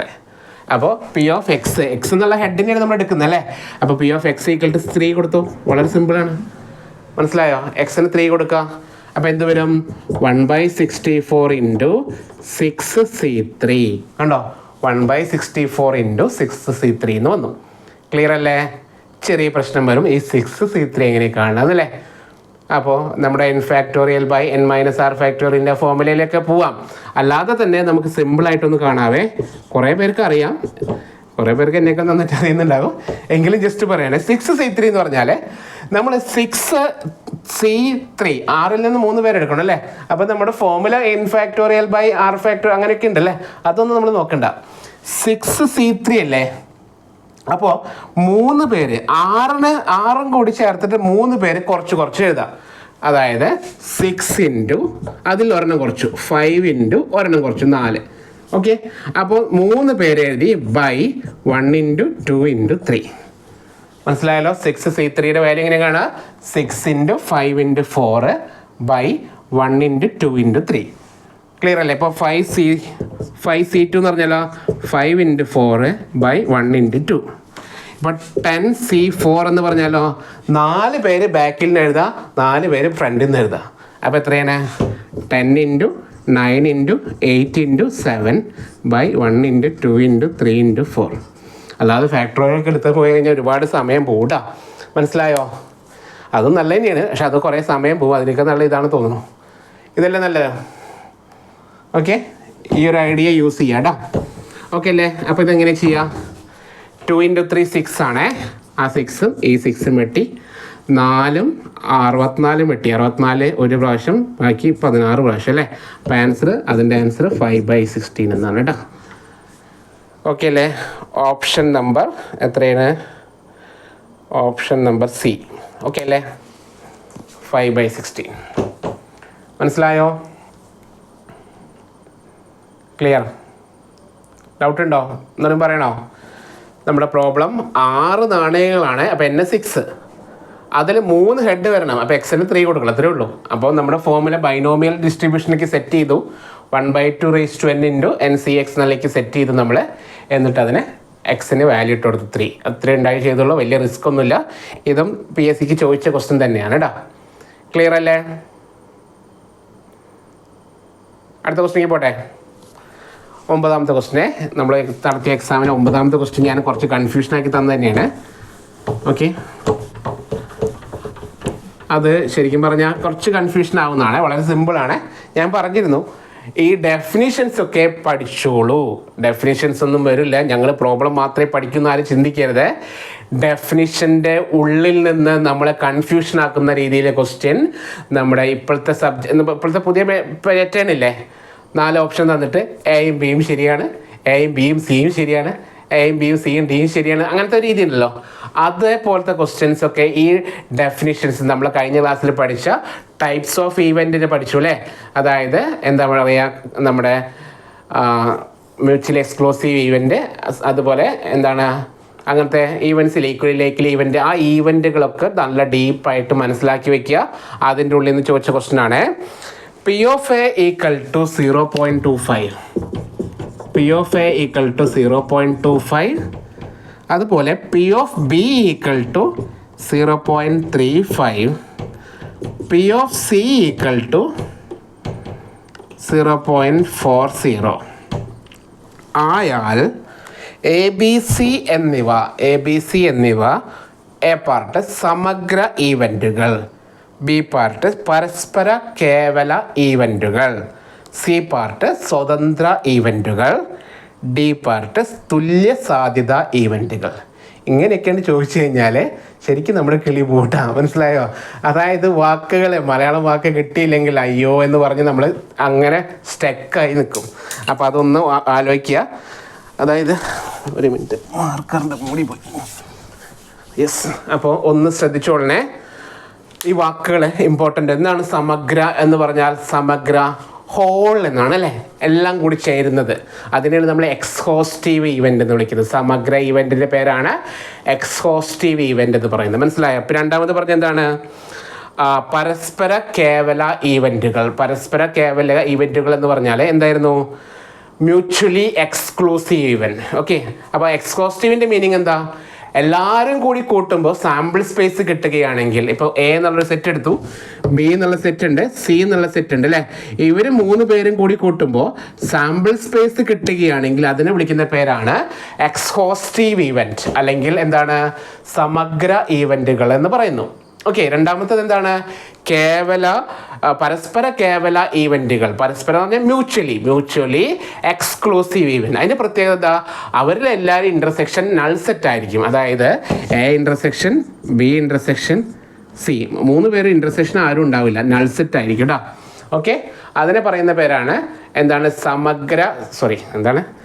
പരസ്പര കേവല ഈവൻറ്റുകൾ. Okay, mutually exclusive events. Okay, നല്ല രസമുള്ള വാക്കുകളാണ് കേട്ടോ. നിങ്ങൾ മാത്സ് ഇതൊക്കെ പഠിക്കുമ്പോൾ, മാത്സിന് ഇതൊക്കെ മലയാളത്തിൽ പഠിക്കുമ്പോഴേ നല്ല കോമഡി കാണാം കേട്ടോ. ചില വാക്കുകളൊക്കെ ഭയങ്കര രസമാണ്. അടുത്തത് സ്വതന്ത്ര ഈവൻറ്റുകൾ. ഓക്കെ, സ്വതന്ത്ര ഈവൻറ്റുകളാണ്. സ്വതന്ത്ര ഈവൻറ്റുകൾ പേരിൽ തന്നെ ഉണ്ട് അല്ലേ, സ്വതന്ത്രരാണ്, ഇൻഡിപെൻഡൻ്റ് ആണ് കേട്ടോ. Okay, independent events. Okay, last one തുല്യ സാധ്യത ഈവൻറ്റുകൾ. തുല്യം എന്ന് പറഞ്ഞാൽ എന്താണ്? ഈക്വൽ സാധ്യത, അതായത് ഈക്വൽ പ്രോബിലിറ്റി വരുന്നത്. മനസ്സിലായല്ലോ? അതിന് വിളിക്കുന്ന പേരാണ് ഈക്വലി ലൈക്ക്ലി ഈവൻറ്റ്സ്. അങ്ങനെ 4 ഈവൻറ്റുകളാണ്. അപ്പോൾ തുല്യ സാധ്യത ഈവൻറ്റുകൾ പറഞ്ഞാൽ പി ഓഫ് എയുടെ വാല്യൂ, പി ഓഫ് എയുടെ വാല്യൂ, പി ഓഫ് ബിയുടെ വാല്യൂ, പി ഓഫ് സിയുടെ വാല്യൂ ഈക്വൽ ആണെങ്കിൽ നമുക്ക് എന്ത് വിളിക്കാം? ഒരു തുല്യ സാധ്യത ഈവൻറ്റുകളാണെന്ന് പറയാം. മനസ്സിലായോ? അപ്പോൾ എന്തായാലും ഓപ്ഷൻ ഡി കട്ട് ചെയ്ത് കളഞ്ഞു. നമ്മുടെ എന്താ പറയുക, ഓരോന്ന് കട്ട് ചെയ്ത് പോവാം. മനസ്സിലായോ? 2 ഇതിൽ ഇൻ്റർസെക്ഷനെ കുറിച്ചിട്ട് അവരൊന്നും പറഞ്ഞിട്ടില്ല. A intersection B, intersection C എന്ന് പറഞ്ഞിട്ടില്ല. അപ്പോൾ ക്വസ്റ്റിന് ശരിക്കും പറഞ്ഞാൽ ക്ലാരിറ്റി ഇല്ലാത്തതുകൊണ്ട് നമുക്ക് മ്യൂച്വൽ എക്സ്ക്ലൂസീവിനെ കട്ട് ചെയ്ത് കളയാം. കാരണം ഇൻ്റർസെക്ഷൻ അവർ തമ്മിൽ ആരെങ്കിലും ഇൻ്റർസെക്ഷൻ ഉണ്ടോ എന്നൊരു ക്വസ്റ്റ്യൻ മാർക്ക് ഉണ്ട്. അത് ഇൻ്റർസെക്ഷനെ കുറിച്ചൊന്നും പറയാത്തത് കൊണ്ട് നമുക്ക് മ്യൂച്വൽ എക്സ്ക്ലൂസീവിനെ കട്ട് ചെയ്യാം. അടുത്തത് സ്വതന്ത്ര ഈവൻറ്റുകൾ. സ്വതന്ത്ര ഈവൻറ്റുകൾ എന്ന് പറഞ്ഞാൽ എ വരുന്നത് ബീനെ ഡിപ്പെൻഡ്. ശരിക്കും പറഞ്ഞ ഈ ക്വസ്റ്റിനൊക്കെ എനിക്കൊരു സുഖം തോന്നിയില്ല. കാരണം എന്താ പറയുക, അത് ഒരു ക്ലാരിറ്റി കുറവുണ്ട്, ക്വസ്റ്റ്യനിൽ വ്യക്തത കുറവുണ്ട്.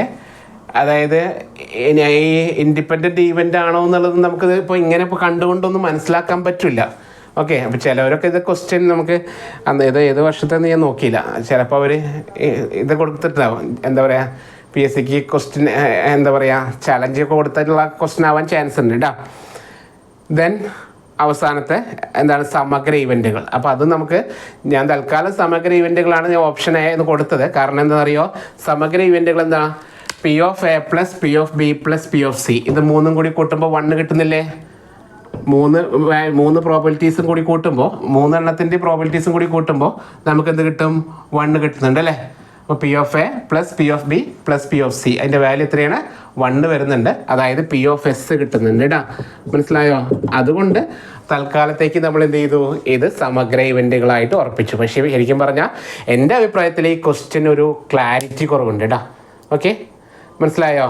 മറ്റതൊക്കെ ആണോ അല്ലയോ എന്ന് നമുക്ക് പറയാൻ പറ്റില്ലല്ലോ. അതിൽ പ്രത്യേകിച്ച് കണ്ടീഷനൊന്നും പറഞ്ഞിട്ടില്ല. ഉള്ളതിൽ ഓപ്ഷൻ ഏതാണ് കറക്റ്റ്, എന്താണ് നമുക്ക് സമഗ്ര ഇവൻറ്റുകൾ എന്ന് ഉറപ്പിക്കാൻ പറ്റും. ഓക്കെ അല്ലേ? അപ്പോൾ അതിൻ്റെ ക്ലാരിറ്റി, കൺഫ്യൂഷൻ മാറിയില്ലേ ടീച്ചറെ? ഓക്കെ ആണല്ലോ? Okay, yes. അപ്പോൾ ലാസ്റ്റ് ക്വസ്റ്റ്യൻ, അത് നമ്മൾ ചെയ്ത ക്വസ്റ്റ്യൻ തന്നെയായിരുന്നു. 52 ചീട്ടുകളിൽ നിന്ന് ഒരു ചീട്ടെടുക്കുമ്പോൾ അത് രാജാവ് അല്ലെങ്കിൽ ഡയമണ്ട് വരാനുള്ള സംഭാവന എന്ത്? 52 ചീട്ടുകളിൽ നിന്ന് നമ്മൾ ഒരു ചീട്ടെടുക്കുന്നു, ഒരു കാർഡ് എടുക്കുന്നു. ആ എടുക്കുന്ന കാർഡ് രാജാവ് എന്നല്ല, കിങ് എന്ന് എഴുതാം. ഓക്കെ, കിങ് അല്ലെങ്കിൽ പറയുന്ന പേരാണ് ഓർ അല്ലേ? കിങ് ഓർ ഡയമണ്ട് എന്നാണ് ചോദിച്ചത്. മനസ്സിലായോ? ഈ ഓർ വരുമ്പോൾ നമുക്ക് എന്ത് യൂസ് ചെയ്യാം? യൂണിയൻ, അഡീഷൻ തിയറം യൂസ് ചെയ്യാം. ഞാനിത് പറഞ്ഞ ക്വസ്റ്റ്യൻ തന്നെയായിരുന്നു, ഇതേ മോഡൽ ക്വസ്റ്റ്യൻ പറഞ്ഞിരുന്നു കേട്ടോ. ഓർ വരുമ്പോൾ നമുക്ക് എന്ത് യൂസ് ചെയ്യാം? അഡീഷൻ തിയറം യൂസ് ചെയ്യാം. എന്താണ് അഡീഷൻ തിയറം പറയുന്നത്? പി ഓഫ് എ, അതായത് P of king plus P of diamond minus P of king intersection diamond എന്ന് കൊടുക്കാം. അതായത് കിങ് വരാനുള്ള പ്രോബിലിറ്റി 4/52 അല്ലേ? ഡയമണ്ട് വരുന്ന എത്രയാണ്? 13 അല്ലേ? 13/52 മൈനസ് കിങ് ഇൻ്റർസെക്ഷൻ ഡയമണ്ടും കിങ്ങും ഒരുമിച്ച് വരുന്ന കാർഡ് ഉണ്ടോ? യെസ് ഉണ്ട് അല്ലേ? ഒരു ഡയമണ്ട് കാർഡിൻ്റെ ഉള്ളിൽ, ഡയമണ്ട് കാർഡിൽ 13 എണ്ണല്ലേ, അതിൽ ഒരാൾ ആരാണ്? കിങ് ആയിരിക്കും. മനസ്സിലായോ? അപ്പോൾ അതിനൊരു ഇൻ്റർസെക്ഷൻ ഉണ്ട് 1/52. അപ്പോൾ ഇത് കൂടി കൂട്ടുക, 13 4 17 ഒന്ന് കുറച്ചിപ്പോൾ 16/52. ഇതാണ് ആൻസർ കേട്ടോ. അതിനൊന്ന് കട്ട് ചെയ്ത് കളയാം. എത്ര 2 വെട്ടുമ്പോൾ 8/26. വീണ്ടും കട്ട് ചെയ്തോ. അപ്പോൾ 4/13 അല്ലേ? 4/13 തോന്നുന്ന ഓപ്ഷൻ. ഓക്കെ, അപ്പോൾ ഇതാണ് നമ്മൾ എക്സാമിന് ചോദിച്ച ക്വസ്റ്റ്യൻസ്. ഡൗട്ടുള്ളവർക്ക് വേണ്ടി ജസ്റ്റ് ഒന്ന് ഓടിച്ച് പറഞ്ഞെന്നുള്ളൂ. കുഴപ്പമില്ലല്ലോ?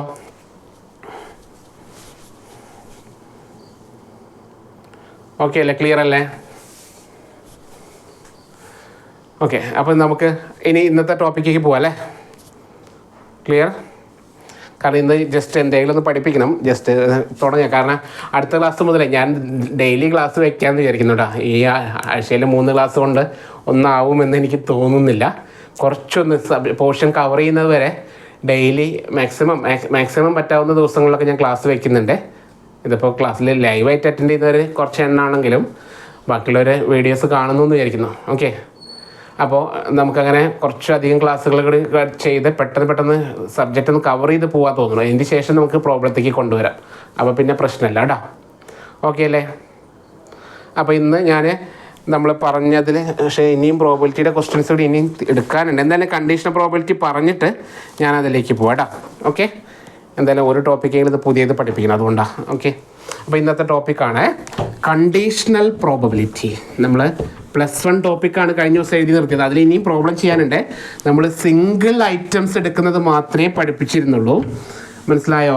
ഒരു ബോക്സിൽ നിന്ന് ഒരു ബോൾ എടുക്കുന്നു അല്ലെങ്കിൽ ഒരു കാർഡ് എടുക്കുന്നു എന്ന് മാത്രമേ നമ്മൾ പഠിപ്പിച്ചിട്ടുണ്ടായിരുന്നുള്ളൂ. ഒന്നിൽ കൂടുതൽ കാർഡുകൾ എടുക്കുന്ന പ്രോബ്ലം നമ്മൾ ചെയ്തില്ല. ഇന്ന് ചെയ്യാം.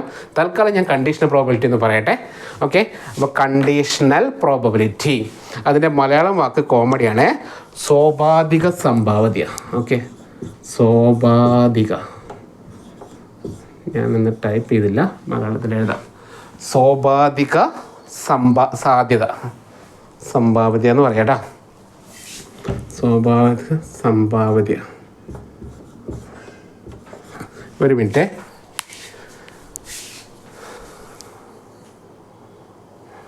ഓക്കെ, അപ്പോൾ സ്വാഭാവിക സംഭാവ്യത ഇത് തന്നെയാണ് പേര് മാറ്റൊന്നുമില്ല. പുതിയ ബുക്കിൽ അത് തന്നെയാണ് പേര് കേട്ടോ. സ്വാഭാവിക സംഭാവ്യത എന്ന് പറഞ്ഞാൽ കണ്ടീഷണൽ പ്രോബബിലിറ്റി. നമുക്ക് മലയാളത്തിനേക്കാൾ നല്ലത് ഇംഗ്ലീഷിലായിരിക്കും മനസ്സിലാക്കാൻ എളുപ്പം. കണ്ടീഷണൽ പ്രോബബിലിറ്റി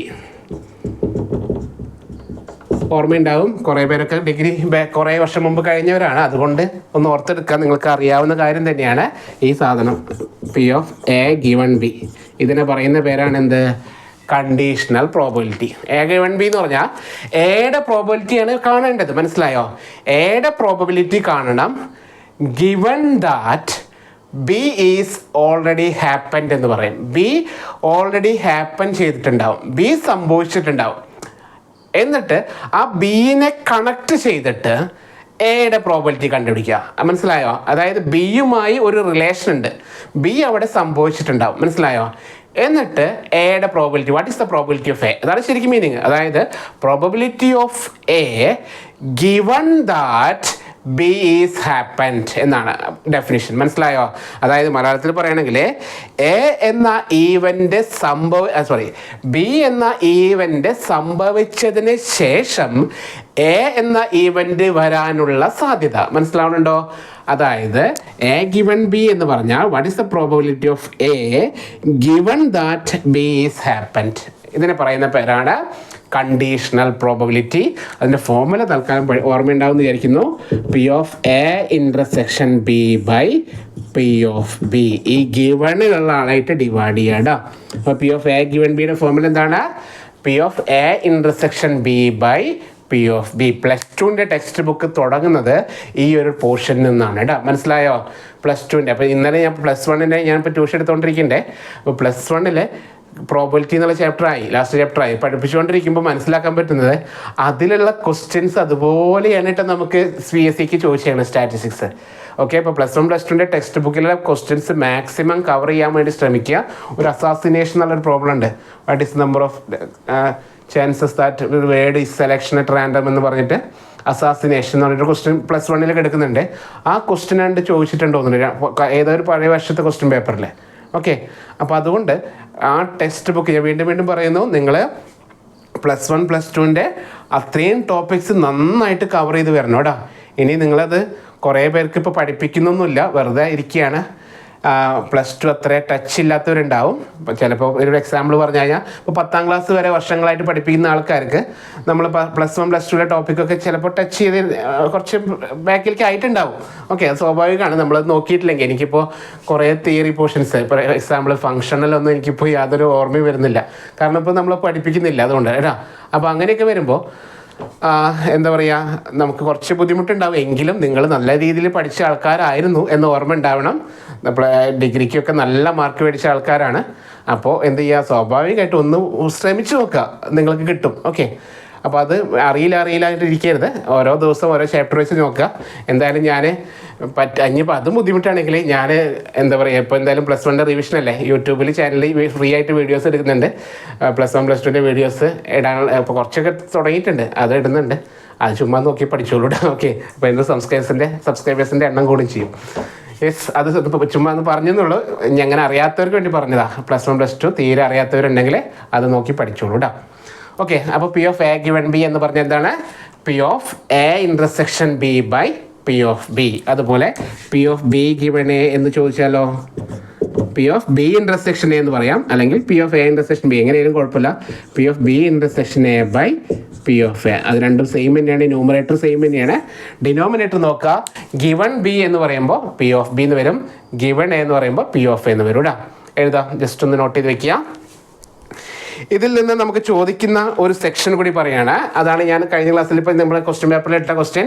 ഇൻഡിപെൻഡൻറ്റ് ഈവൻറ്റ് പറയും, independent event. Okay, A and B R independent, സ്വതന്ത്ര സംഭാവതി അല്ലേ. സ്വതന്ത്ര എന്താ വിളിച്ച് ഇൻഡിപെൻഡൻ്റെ പേര് സ്വതന്ത്ര എന്നല്ല പറഞ്ഞേ, സ്വതന്ത്ര ഈവൻറ്റുകൾ കേട്ടോ. അപ്പോൾ ഈ ഇൻഡിപെൻഡൻറ്റ് ഈവൻറ്റ് വന്നു കഴിഞ്ഞാൽ ആ ഫോമിലെ കൂടി ഇതിൻ്റെ കൂടെ തന്നെ പഠിച്ചു പോവാം. A and B R independent, സ്വതന്ത്ര ഈവൻറ്റുകളും ആശ്രിത ഈവൻറ്റുകളൂടെ. ഇൻഡിപെൻഡൻ്റ് എന്ന് പറഞ്ഞാൽ സ്വതന്ത്ര ഈവൻറ്റുകൾ. ഓക്കെ, ആശ്രിത ഈവൻറ്റുകളാണ് ഡിപ്പെൻഡൻ്റ് ഈവൻറ്റ്. ഓക്കെ, അപ്പോൾ സ്വതന്ത്ര ഈവൻറ്റുകളും ആശ്രിത ഈവൻറ്റുകളും നമ്മൾ അറിഞ്ഞിരിക്കണം. സ്വതന്ത്ര ഈവൻറ്റുകൾ എന്ന് പറഞ്ഞാൽ P of Aയും P of Bയും തമ്മിൽ എന്താ പറയുക, അവർ ഇൻഡിപെൻഡൻ്റ് ആയിരിക്കും. അങ്ങനെ വരുമ്പോൾ റിസൾട്ട് ഒന്ന് ഓർത്താൽ മതി, P of A intersection B ഇന്ന് നമ്മൾ പറഞ്ഞതാണ് P of A into P of B ആയിരിക്കും. Okay, A and B are independent ആണെങ്കിൽ P of A intersection Bയുടെ വാല്യൂ എന്താണ്? P of A into P of B ആയിരിക്കും. അങ്ങനെയാണെങ്കിൽ ഫോമുലേക്ക് ഇട്ട് കൊടുത്തു കഴിഞ്ഞാൽ ഈ ഫോമുലയിൽ എന്താ വരിക? Equal to P of A into P of B by P of B എന്ന് വരും. P of B കട്ടാവും. അപ്പോൾ P of A given B, A and B are independent ആണെങ്കിൽ P of A given Bയുടെ വാല്യൂ P of A തന്നെ ആയിരിക്കും, numerator തന്നെ ആയിരിക്കും ഇടാ. കാരണം B Aനെ ഡിപ്പെൻഡ് ചെയ്യുന്നില്ല. Given that B is happened എന്നല്ലേ പറഞ്ഞേണേ. B നടക്കുന്നത് A ആയിട്ട് യാതൊരു ബന്ധമില്ലാത്തതാണ്. മനസ്സിലായോ? അങ്ങനെ വരുമ്പോൾ P of A given Bയുടെ വാല്യൂ എന്തായിരിക്കും? P of A ആയിരിക്കും. അതുപോലെ തന്നെ P of B given Aയുടെ വാല്യൂ എന്തായിരിക്കും? ന്യൂമറേറ്റർ P of B ആയിരിക്കും. ഇതൊന്ന് നോട്ട് ചെയ്ത് വെച്ചോളൂ. അതായത് A and B are independent ആണെങ്കിൽ P of A intersection Bയുടെ value P of A into P of B ആയിരിക്കും. P of A given Bയുടെ value P of B given Aയുടെ വാല്യൂ P of B ആയിരിക്കും. അപ്പോൾ ഇത് ജസ്റ്റ് ഒന്ന് not ചെയ്യുക. ഇത് വെച്ചിട്ടുള്ള പ്രോബ്ലംസ് ആണ് നമ്മളിന്ന് നോക്കാൻ പോകുന്നത്. കുഴപ്പമില്ലല്ലോ? ഓക്കെ, ക്ലിയർ അല്ലേ? അപ്പോൾ ഇതിൽ നിന്ന് കുറച്ച് ഫോർമുലാസ് ഇതുവരെ പറഞ്ഞ 2 സെക്ഷനും കൂടി ചേർത്തിട്ട് നമുക്ക് ചോദിക്കാൻ ചാൻസ് ഉള്ള കുറച്ച് കാര്യങ്ങൾ ഒന്ന് നോട്ട് ചെയ്ത് വെക്കുകയാണ്. അതിൻ്റെ പ്രോബ്ലംസ് ഇന്ന് നോക്കാം. ഇന്ന് കൂടുതലൊന്നും എടുക്കുന്നില്ല. ഇതിന് ശേഷം മൾട്ടിപ്ലിക്കേഷൻ തിയറി ഉണ്ട്, ദെൻ ടോട്ടൽ പ്രോബബിലിറ്റി ഉണ്ട്, ബേസ് തിയറി ഉണ്ട്. ഇത്രയും സെക്ഷനിക്ക് ചേർന്ന് കഴിഞ്ഞാൽ ഈ പ്രോബബിലിറ്റി എന്ന് പറയുന്ന ഈ ഒരു യൂണിറ്റിൻ്റെ സെക്ഷൻസ് ഒക്കെ കംപ്ലീറ്റ് ആവും ഇവിടെ. ഈ ഒരു ഫസ്റ്റ് പ്രോബബിലിറ്റിയുടെ യൂണിറ്റിൻ്റെ സ്റ്റാറ്റിസ്റ്റിക്സിൻ്റെ യൂണിറ്റിലെ പ്രോബബിലിറ്റി എന്നുള്ള സെക്ഷനിൽ ഇത്രയും കാര്യങ്ങളാണ് വന്നേക്കണത്. മനസ്സിലായല്ലോ? ഇനിയുണ്ട്, നമ്മൾ ആദ്യത്തെ ടോപ്പിക് ഒഴിവാക്കിയിട്ടുണ്ട്. മെയിൻ മീഡിയം മോഡൊക്കെ നോക്കണം. പിന്നെ നമ്മുടെ ഗ്രാഫിക്കൽ റെപ്രസെൻറ്റേഷനും അങ്ങനെയുള്ള കാര്യങ്ങളൊക്കെ ഉണ്ടായിരുന്നു. അതൊക്കെ ഞാൻ സ്കിപ്പ് ചെയ്തിട്ടാണ് പ്രോബബിലിറ്റിക്ക് കയറിയത്. കാരണം പ്രോബബിലിറ്റി പഠിച്ചു കഴിഞ്ഞാൽ കുറേ ക്വസ്റ്റ്യൻസ് നമുക്ക് കിട്ടും. ഇതിനടുത്ത ടോപ്പിക്ക് അടുത്ത യൂണിറ്റാണ് റാൻഡം വേരിയബിൾസ്.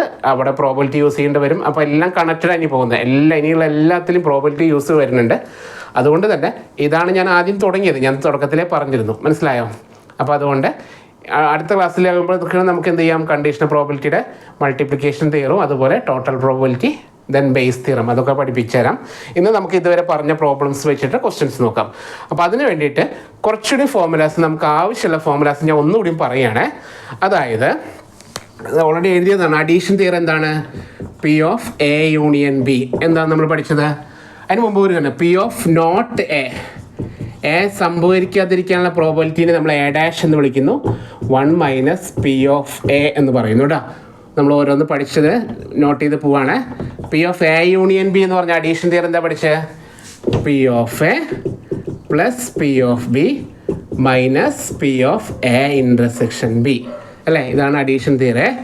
ഇനി എ ഡാഷിന് ചിലപ്പോൾ ഇങ്ങനെ സിമ്പിൾ ഉണ്ട് കേട്ടോ, മുകളിൽ എ ബാർ എന്ന് കൊടുക്കാറുണ്ട്.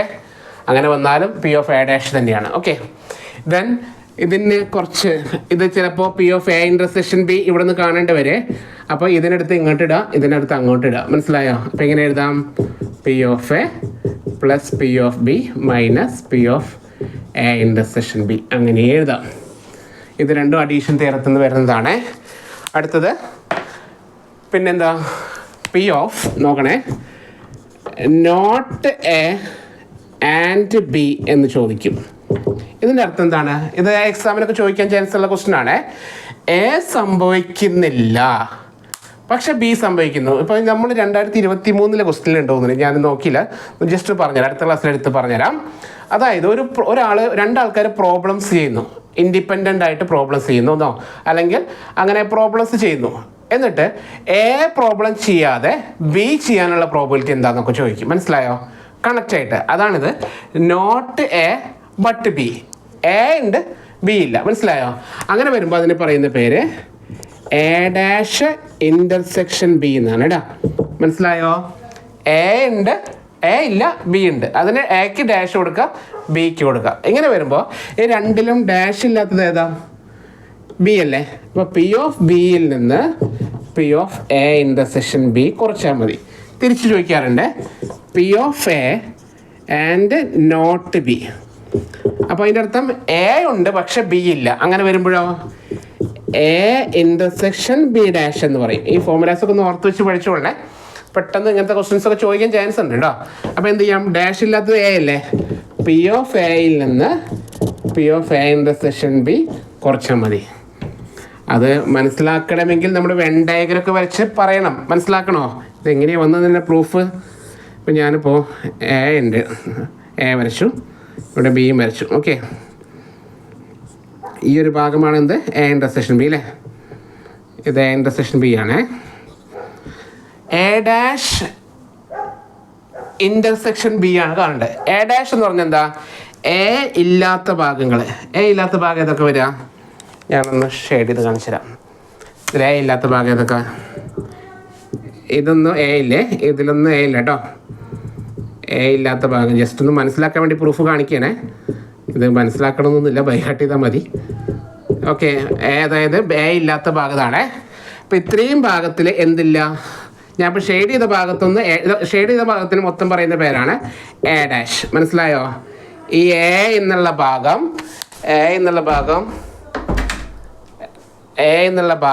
ഒഴിവാക്കുക. മനസ്സിലായോ? എ എന്നുള്ള ഭാഗം ഒഴിവാക്കുക. എന്നിട്ട് ബാക്കിയുള്ള ഭാഗമാണ് എന്ത്? A dash. ശരിയല്ലേ? ആ എ ഡാഷും ബിയും തമ്മിൽ ഇൻ്റർസെക്ഷൻ വന്നത് എവിടെയാണ് നോക്കി നോക്കുക. എ ഡാഷും ബിയും തമ്മിൽ ഇൻ്റർസെക്ഷൻ വന്ന ഭാഗം ഈ ഒരു ഭാഗമല്ലേ? ഈ ഒരു ഭാഗത്തല്ലേ എ ഡാഷും ബിയും തമ്മിൽ ഇൻ്റർസെക്ഷൻ ചെയ്ത് അല്ലേ? ഓക്കെ അല്ലേ? അത് കിട്ടാൻ വേണ്ടിയിട്ട് മനസ്സിലായല്ലോ. അപ്പോൾ ബിയുടെ നോക്കിക്കോളണേ, ബി ഇവിടെ ഉണ്ട്, മൊത്തത്തിൽ ശ്രദ്ധിച്ചോളണേ. ബി ഉണ്ട്, ബിന്നെ നമ്മൾ ഇപ്പം എന്താ പറയുക, മൂണ് പോലെ, മൂണിൻ്റെ ഒരു ഭാഗം, ഇത്രയും ഭാഗം മാത്രം നമുക്ക് മതി. അത് കിട്ടാൻ വേണ്ടിയിട്ട് ഈ ടോട്ടൽ ബിയിൽ നിന്ന് ഈ ചെറിയൊരു കഷ്ണം കുറച്ചാൽ മതിയല്ലേ? മനസ്സിലായോ? അതായത് എ ഡാഷ് ഇൻ്റർസെക്ഷൻ ബി കാണാൻ വേണ്ടിയിട്ട് ടോട്ടൽ ബിയിൽ നിന്ന് ഓക്കെ ഈ ചെറിയൊരു പീസ് കുറച്ചാൽ മതിയില്ലേ? ബിയിൽ നിന്ന് എ ഇൻ്റർസെക്ഷൻ ബി കുറച്ചാൽ മതിയില്ലേ? അതാണ് അവിടെ എഴുതിയത് കേട്ടോ. മനസ്സിലായോ? P of A dash intersection B കാണാൻ പറഞ്ഞാൽ പി ഓഫ് ബിയിൽ നിന്ന് എ ഇൻ്റർസെക്ഷൻ ബി കുറയ്ക്കുന്നു. ക്ലിയർ ആയോ പറഞ്ഞത്? പ്രൂഫ് മനസ്സിലായോ? ഓക്കെ അല്ലേ? അപ്പോൾ പ്രൂഫ് മനസ്സിലായില്ലെങ്കിൽ ശ്രദ്ധിക്കുക, ഞാൻ പറയുന്നത് ആലോചിക്കുക. എന്ത് ചെയ്യണം? ഈ ഫോമുല ബൈഹാർട്ട് ചെയ്യുക. ബൈഹാർട്ട് ചെയ്യാൻ ചുമ്മാ ബൈഹാർട്ട് ചെയ്യണ്ട, മനസ്സിലാക്കി ബൈഹാർട്ട് ചെയ്താൽ മതി. എ ഡാഷ് ഇൻ്റർസെക്ഷൻ ബി കാണാൻ പറഞ്ഞാൽ ഡാഷ് ഇല്ലാത്തത് ഏതാ? ബി അല്ലേ? ബിയിൽ നിന്ന് എ ഇൻ്റർസെക്ഷൻ ബിനെ കുറച്ചു. മനസ്സിലായോ? ഇനി എ ഇൻ്റർസെക്ഷൻ ബി ഡാഷ് കാണാൻ പറഞ്ഞാലോ ഡാഷ് ഇല്ലാത്തത് ഏതാ? എ അല്ലേ, എയിൽ നിന്ന് എ ഇൻ്റർസെക്ഷൻ ബി കുറച്ചു. ഇപ്പം ക്ലിയർ ആയോ? ഓക്കെ അല്ലേ? ക്ലിയർ ആയെന്ന് വിചാരിക്കുന്നു. ദെൻ ഇതിനെ P of B minus A എന്നും പറയാം. മനസ്സിലായോ? നോട്ട് എ ആൻഡ് ബിനെ ബിയിൽ നിന്ന് എ കുറയ്ക്കുക എന്നും പറയാം. അങ്ങനെ ചോദിച്ചാലും പി ഓഫ് ബിയിൽ നിന്ന് പി ഓഫ് എ ഇൻ്റർസെക്ഷൻ ബിനെ കുറയ്ക്കുക കേട്ടോ. ഈ സെയിം സാധനം തന്നെയാണിത്. ഓക്കെ, സെയിം മീനിങ് ആണ്. ബിയിൽ നിന്ന് എനെ കുറയ്ക്കുന്നതാണ് A dash intersection B. Okay, അപ്പോൾ പി ഓഫ് ബി മൈനസ് എന്ന് പറഞ്ഞാൽ എന്താണ്? ബി ഉണ്ട്, എ ഇല്ല എന്നുള്ള മീനിങ്. മനസ്സിലായോ? നമ്മുടെ +1 സെറ്റ് എന്നുള്ള ചാപ്റ്റർ ഉണ്ട്. ഫസ്റ്റ് ചാപ്റ്റർ സെറ്റിൽ പറയുന്നുണ്ട് എന്താണ് എ മൈനസ് ബി എന്നും എന്താണ് ബി മൈനസ് എ എന്നും. ബി മൈനസ് എ എന്ന് പറയുന്ന ബി എന്ന് പറഞ്ഞ സെറ്റ് ഉണ്ട്, എ ഇല്ല. ബിയിൽ നിന്ന് എ ഇല്ല, ഒഴിവാക്കുക കേട്ടോ. അപ്പോൾ ബി അതന്നെയാണ് ഇൻ്റർസെക്ഷൻ, നോട്ട് എ ബി ആടാ. ബി ഉണ്ട്, എ ഇല്ല എന്ന് പറയുന്നതാണ് B minus A. Okay, then P of A minus B എന്ന് പറഞ്ഞാലോ പി ഓഫ് എയിൽ നിന്ന് ബീനെ കുറയ്ക്കുക എന്നല്ല പറയുന്നത്. പ്രോബിലിറ്റി വരുമ്പോൾ എന്താണ്? എ ഇൻ്റർസെക്ഷൻ ബീനെ കുറയ്ക്കുക കേട്ടോ. ക്ലിയർ ആയോ? തെറ്റിക്കില്ലല്ലോ? ഓക്കെ, അപ്പോൾ ഈ 4 ഏകദേശം ഒന്ന് തന്നെയല്ലേ? 4 സെയിം തന്നെയാണ്, ഈ സെയിം സാധനം തന്നെയാണ്. അപ്പോൾ ഇത് 4 കണക്ട് ചെയ്ത് പഠിക്കുക. ഓക്കെ, കഴിഞ്ഞിട്ടില്ല, വീണ്ടും ഉണ്ട് കുറച്ച് ഫോർമുലാസ് കൂടി ഉണ്ട്. ഞാൻ ചുമ്മാ ജസ്റ്റ് മാറ്റി വിട്ടാ എഴുതിർത്തുന്ന വിചാരിക്കുന്നു. ഓക്കെ, നമുക്ക് ആവശ്യമുള്ള കുറച്ച് കാര്യങ്ങൾ പറഞ്ഞു പോവാണേ. ഇതൊന്ന് നിങ്ങൾക്ക് സെറ്റ് ചെയ്ത് തന്നിരുന്നു, ടൈപ്പ് ചെയ്തിരുന്നെങ്കിൽ കുറച്ചുകൂടി എളുപ്പമായിരുന്നു. കുഴപ്പമില്ല, നമുക്ക് ജസ്റ്റ് നോക്കാം. കഴിഞ്ഞിട്ടില്ല കേട്ടോ, കുറച്ച് കാര്യം കൂടി പറയാനുണ്ട്. ഇതേപോലെ 2 പേരുമില്ല എന്ന് ചോദിക്കും. What is the probability that both of them will not complete the problem എന്ന് പറയും. 2 പേരും ആ പ്രോബ്ലം ചെയ്തില്ല, 2 പേരും ഹോംവർക്ക് ചെയ്യാതിരിക്കാനുള്ള പ്രോബബിലിറ്റി എന്തെന്ന് ചോദിക്കും. അതായത് നൈദർ എ നോർ ബി എന്ന് പറയും. മനസ്സിലായോ? എയും ഇല്ല, neither A and nor B. എയും പ്രോബ്ലം ചെയ്യുന്നില്ല, ബിയും പ്രോബ്ലം ചെയ്യും. 2 പേരും പ്രോബ്ലം ചെയ്യാതിരിക്കാനുള്ള പ്രോബബിലിറ്റി എന്ന് ചോദിക്കാറുണ്ട് കേട്ടോ. അങ്ങനെ ചോദിച്ചാൽ എന്താണ്? എ ചെയ്തില്ലെങ്കിൽ A dash intersection B dash. 2 പേരും മൈൻഡ് ചെയ്യുന്നില്ല, 2 പേരും ഹോംവർക്ക് ചെയ്യാതെ വരുന്നു. മനസ്സിലായോ? അങ്ങനെയുള്ള ക്വസ്റ്റ്യൻ ചോദിച്ചു കഴിഞ്ഞാൽ നമ്മുടെ ഡിമോർഗൻസ് ലോ യൂസ് ചെയ്യാണ്. എന്താണ് De Morgan's law? A dash intersection B dash എന്ന് പറഞ്ഞാൽ എ യൂണിയൻ ബിയുടെ ഹോൾ ഡാഷ്. മനസ്സിലായോ? A dash intersection B dash എന്ന് പറഞ്ഞാൽ എന്താണ്? എ യൂണിയൻ ബിയുടെ ഡാഷാണ്. അതിനെ വിളിക്കുന്ന പേരാണ് ഡിമോർഗൻസ് ലോ. +1 സെറ്റ് പഠിച്ചോളൂടാ. നാളെ ശ്രദ്ധിക്കുക, ഒരു ദിവസം നിങ്ങൾ +1 കൂടി മാത്സ് കൂടി പഠിച്ചു പോവാം മുന്നോട്ട്. ഓക്കെ, അപ്പോൾ സെറ്റ് എന്നുള്ള ചാപ്റ്റർ കൂടി പഠിച്ചു തുടങ്ങാം കേട്ടോ. അപ്പോൾ എ യൂണിയൻ ബിയുടെ ഡാഷ് എന്താണ്? 1 minus P of A union B എന്ന് പറയാം. മനസ്സിലായോ? എ യൂണിയൻ ബിയുടെ ഡാഷ് എന്താണ്? 1 minus P of A union B. അപ്പോൾ ഈ ഒരു ഫോമിൽ അങ്ങനെ പഠിച്ചാലും മതി. A dash intersection B dash കാണാൻ പറഞ്ഞാൽ 1 മൈനസ് അതിൻ്റെ ഓപ്പോസിറ്റ് എടുക്കുക. എയുടെ ഓപ്പോസിറ്റ് എ ഡാഷിൻ്റെ ഓപ്പോസിറ്റ് എ, ഇൻ്റർസെക്ഷൻ്റെ ഓപ്പോസിറ്റ് യു, ബി ഡാഷിൻ്റെ ഓപ്പോസിറ്റ് ബി. അപ്പോൾ A dash intersection B dash കാണാൻ പറഞ്ഞാൽ 1 minus P of A union B കാണാൻ പറയാം. തിരിച്ചതുപോലെ A dash union B dash കാണാൻ ചോദിച്ചാലോ 1 minus P of A intersection B ചെയ്യണം. അത് വന്നത് ഡിമോർഗൻസ് ലോ ഉപയോഗിച്ചുകൊണ്ടാണ്. ക്ലിയർ? ജസ്റ്റ് ഒന്ന് നോട്ട് ചെയ്ത് വെക്കുക. പിന്നെന്താ? Okay, P of at least 1 of A or B, അങ്ങനെയല്ല, സോറി, എനി 1 ഓഫ്, അതന്നെയല്ലേ, എനി 1 ഓഫ് ഏതെങ്കിലും ഒരാൾ. Okay, any 1 of A and B. എയിലും ബിയിലും ആരെങ്കിലും ഒരാൾ പ്രോബ്ലം ചെയ്യാൻ, അങ്ങനെയുള്ള ക്വസ്റ്റ്യൻ ചോദിച്ചിട്ടുണ്ട്. എയിലും ബിയിലും ആരെങ്കിലും ഒരാൾ ഈ പ്രോബ്ലം ചെയ്ത് തീർക്കാനുള്ള പ്രോബബിലിറ്റി കാണാൻ ചോദിച്ചു. മനസ്സിലായോ? അങ്ങനെ ചോദിച്ചു കഴിഞ്ഞാൽ P of A dash intersection B plus P of A intersection B dash, ഇത് രണ്ടും കൂടി കൂട്ടുക. മനസ്സിലായോ? അതായത് എ വരുന്ന സമയത്ത് ബി പ്രോബ്ലം ചെയ്യാൻ പാടില്ല. മനസ്സിലായോ? ആരെങ്കിലും ഒരാൾ ഒരു പ്രോബ്ലം ചെയ്ത് തീർക്കാനുള്ള പ്രോബിലിറ്റിയാണ് ചോദിക്കുക. അങ്ങനെ വരുമ്പോൾ എ വരുന്ന സമയത്ത് ബി വരാൻ പാടില്ല, ബി വരുന്ന സമയത്ത് എ വരാൻ പാടില്ല. എടാ, ഇതിൻ്റെ 2 കൂടിയിട്ട് കൂട്ടിക്കഴിഞ്ഞാൽ നമുക്ക് എന്ത് കിട്ടും? അതിൻ്റെ ആൻസർ കിട്ടേ. ഇതുവരെ പറഞ്ഞ ക്ലിയർ അല്ലേ? ഓക്കെ അല്ലേ? ഒരു കാര്യം കൂടി, ഈ പറഞ്ഞതൊക്കെ നമ്മുടെ ഇൻഡിപെൻഡൻ്റ് ഈവൻ്റ് ആണെങ്കിൽ ഫോമുലയിൽ ചെറിയ ചെറിയ മാറ്റങ്ങൾ വരുത്താം, കുറച്ചുകൂടി സിമ്പിളായി മാറും. നമ്മൾ 2023 HSAയിൽ ചോദിച്ചിട്ടുണ്ട് തോന്നുന്നു, ഇങ്ങനെ ഇൻഡിപെൻഡൻ്റ് ആണെങ്കിൽ എന്ത് സംഭവിക്കാമെന്ന് ചോദിച്ചിട്ടുണ്ടായിരുന്നു. ഓക്കെ, അപ്പോൾ അതൊന്ന് നമുക്ക് നോക്കുകയാണേ. പറയട്ടെ. അതായത് രണ്ട് ഈ പറഞ്ഞത് എയും ബിയും ഇൻഡിപെൻഡൻ്റ് ആണെങ്കിൽ ഈ പറഞ്ഞ ഫോർമുലാസ് നമുക്ക് കുറച്ചുകൂടി സിമ്പിളാക്കി എഴുതാം. അതായത് if A and B are independent, എയും ബിയും ഇൻഡിപെൻഡൻ്റ് ആണെങ്കിൽ P of A intersection B എന്താവും? P of A into P of B. അതുപോലെ P of A dash intersection ബീനെ നമ്മൾ എന്ത് ചെയ്തു? പി ഓഫ് ബി മൈനസ് എന്നൊക്കെ പറഞ്ഞില്ലേ, അതിൻ്റെ ആവശ്യമില്ലെന്നേ. ഇതും എന്ത് ചെയ്യാം നമുക്ക്? P of A dash into P of B എന്ന് എഴുതാം. മനസ്സിലായോ? അതായത് എയും ബിയും ഇൻഡിപെൻഡൻ്റ് ആണെങ്കിൽ എ ഡാഷും ബിയും ഇൻഡിപെൻഡൻ്റ് ആയിരിക്കും കേട്ടോ. ഡൗട്ട് വന്നോ? ക്ലിയർ ആയോ? സംശയമുണ്ടോ? സംശയം ഉണ്ടെങ്കിൽ നമുക്ക് ഈ ഫോമിലൊന്ന് എഴുതി വെക്കാം. എ ഡാഷ് ഇൻ്റർസെക്ഷൻ ബിയുടെ ഫോമിലൊന്ന് എഴുതി വെക്കാം. ഞാൻ പറഞ്ഞ പകരം ഡാഷ് ഇല്ലാത്തതാരാണ്? ഡാഷ് ഇല്ലാത്ത പി ഓഫ് ബി അല്ലേ? അതിൽ നിന്ന് P of A intersection B കുറച്ചാൽ മതിയില്ലേ? ഓക്കെ അല്ലേ? യെസ്.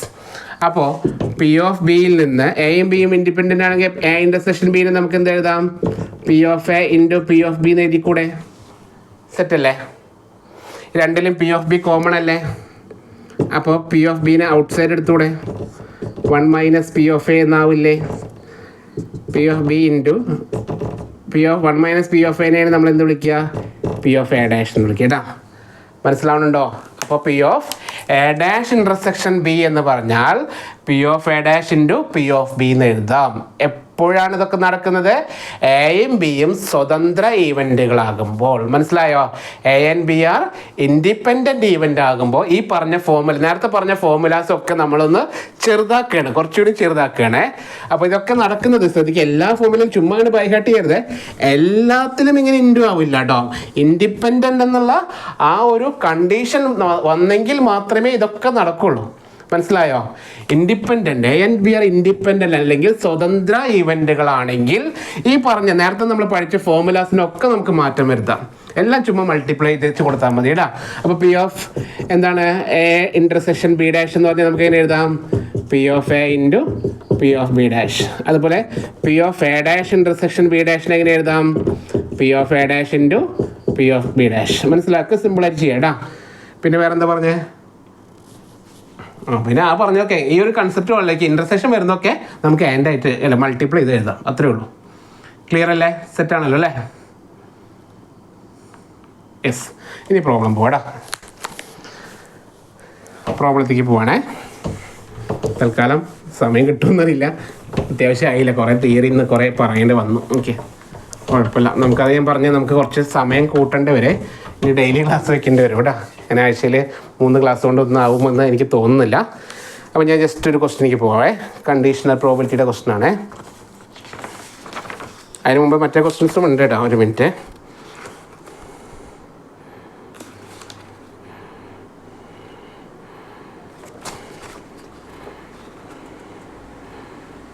ഒരു സിമ്പിൾ ക്വസ്റ്റൻ ആദ്യം എഴുതാം. P of A equal to 1/2, P of A equal to 1/2, P of B equal to 1/3, P of A union B equal to 7/12, then P of A given B is dash. A given B എന്താണ് question? Okay,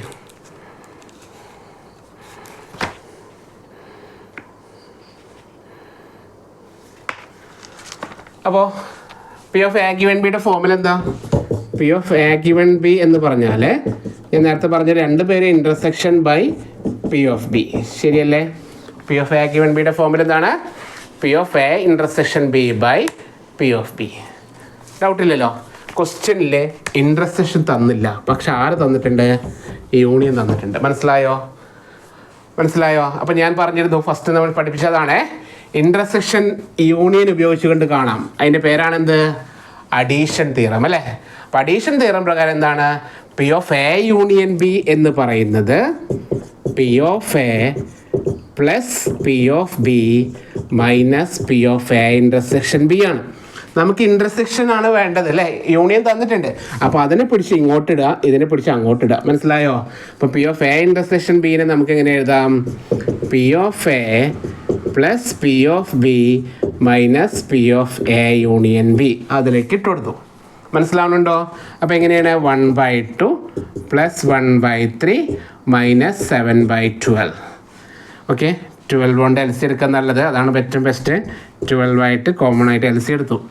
2നെ L C എടുക്കാൻ അറിയുള്ളൂ അല്ലേ? Okay, സാരോട് L C എടുക്കാൻ അറിയണമെന്ന് ചോദിക്കേണ്ട ആവശ്യമില്ല. 2നെ 12 ആക്കാൻ 6 കൊണ്ട് മൾട്ടിപ്ലൈ ചെയ്യണം. അപ്പോൾ ന്യൂമറേറ്ററിൽ 6. 3നെ 12 ആക്കാൻ 4 കൊണ്ട് മൾട്ടിപ്ലൈ ചെയ്യണം. ന്യൂമറേറ്ററിൽ 4 പിന്നെ 7. അപ്പോൾ 6 4 10 7 കുറച്ച് 3 അല്ലേ? അപ്പോൾ ആൻസർ 3/12 എന്ന് വന്നു. ഓക്കെ, 3/12നെ ശരിയല്ലേ വെട്ടിക്കളഞ്ഞു. 1/4 ശരിയാണല്ലോ. സബ്സ്റ്റിറ്റ്യൂട്ട് ചെയ്യാം. എത്രയാണ്? 1/4/1/3. 3 മുകളിലേക്ക് പോയി 3/4 ആൻസർ കേട്ടോ. ഏതാ? പി ഓഫ് എ ഗിവൺ ബിയുടെ വാല്യൂ 3/4. ഡൗട്ട് ഉണ്ടോ? അപ്പോൾ ഞാൻ പറഞ്ഞിരുന്ന ഫോർമുലാസ് ഓർത്ത് വെക്കുക. ഇതിൽ നിന്ന് ഇതേപോലെയുള്ള ക്വസ്റ്റ്യനും ചോദിച്ചിട്ടുണ്ട്. സെൻറ്റൻസ് രൂപത്തിലുള്ള ക്വസ്റ്റ്യൻ 2 ടൈപ്പിലുണ്ട്. P of A P of B എന്നുള്ള ഇങ്ങനത്തെ ക്വസ്റ്റ്യൻസും ഉണ്ട്. ഇതൊരു സെൻറ്റൻസ് രൂപത്തിലേക്ക് കൺവേർട്ട് ചെയ്തിട്ടുള്ള ക്വസ്റ്റ്യൻസും ഉണ്ട് കേട്ടോ.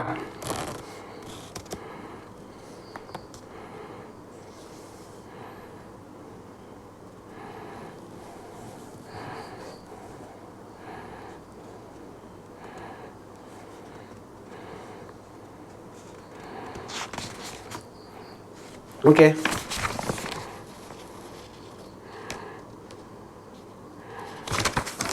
ഒരു ക്വസ്റ്റ്യൻ കൂടി എഴുതാണേ. ഇറ്റ് ഈസ് ഗിവൺ ദാറ്റ്, വായിക്കട്ടെ.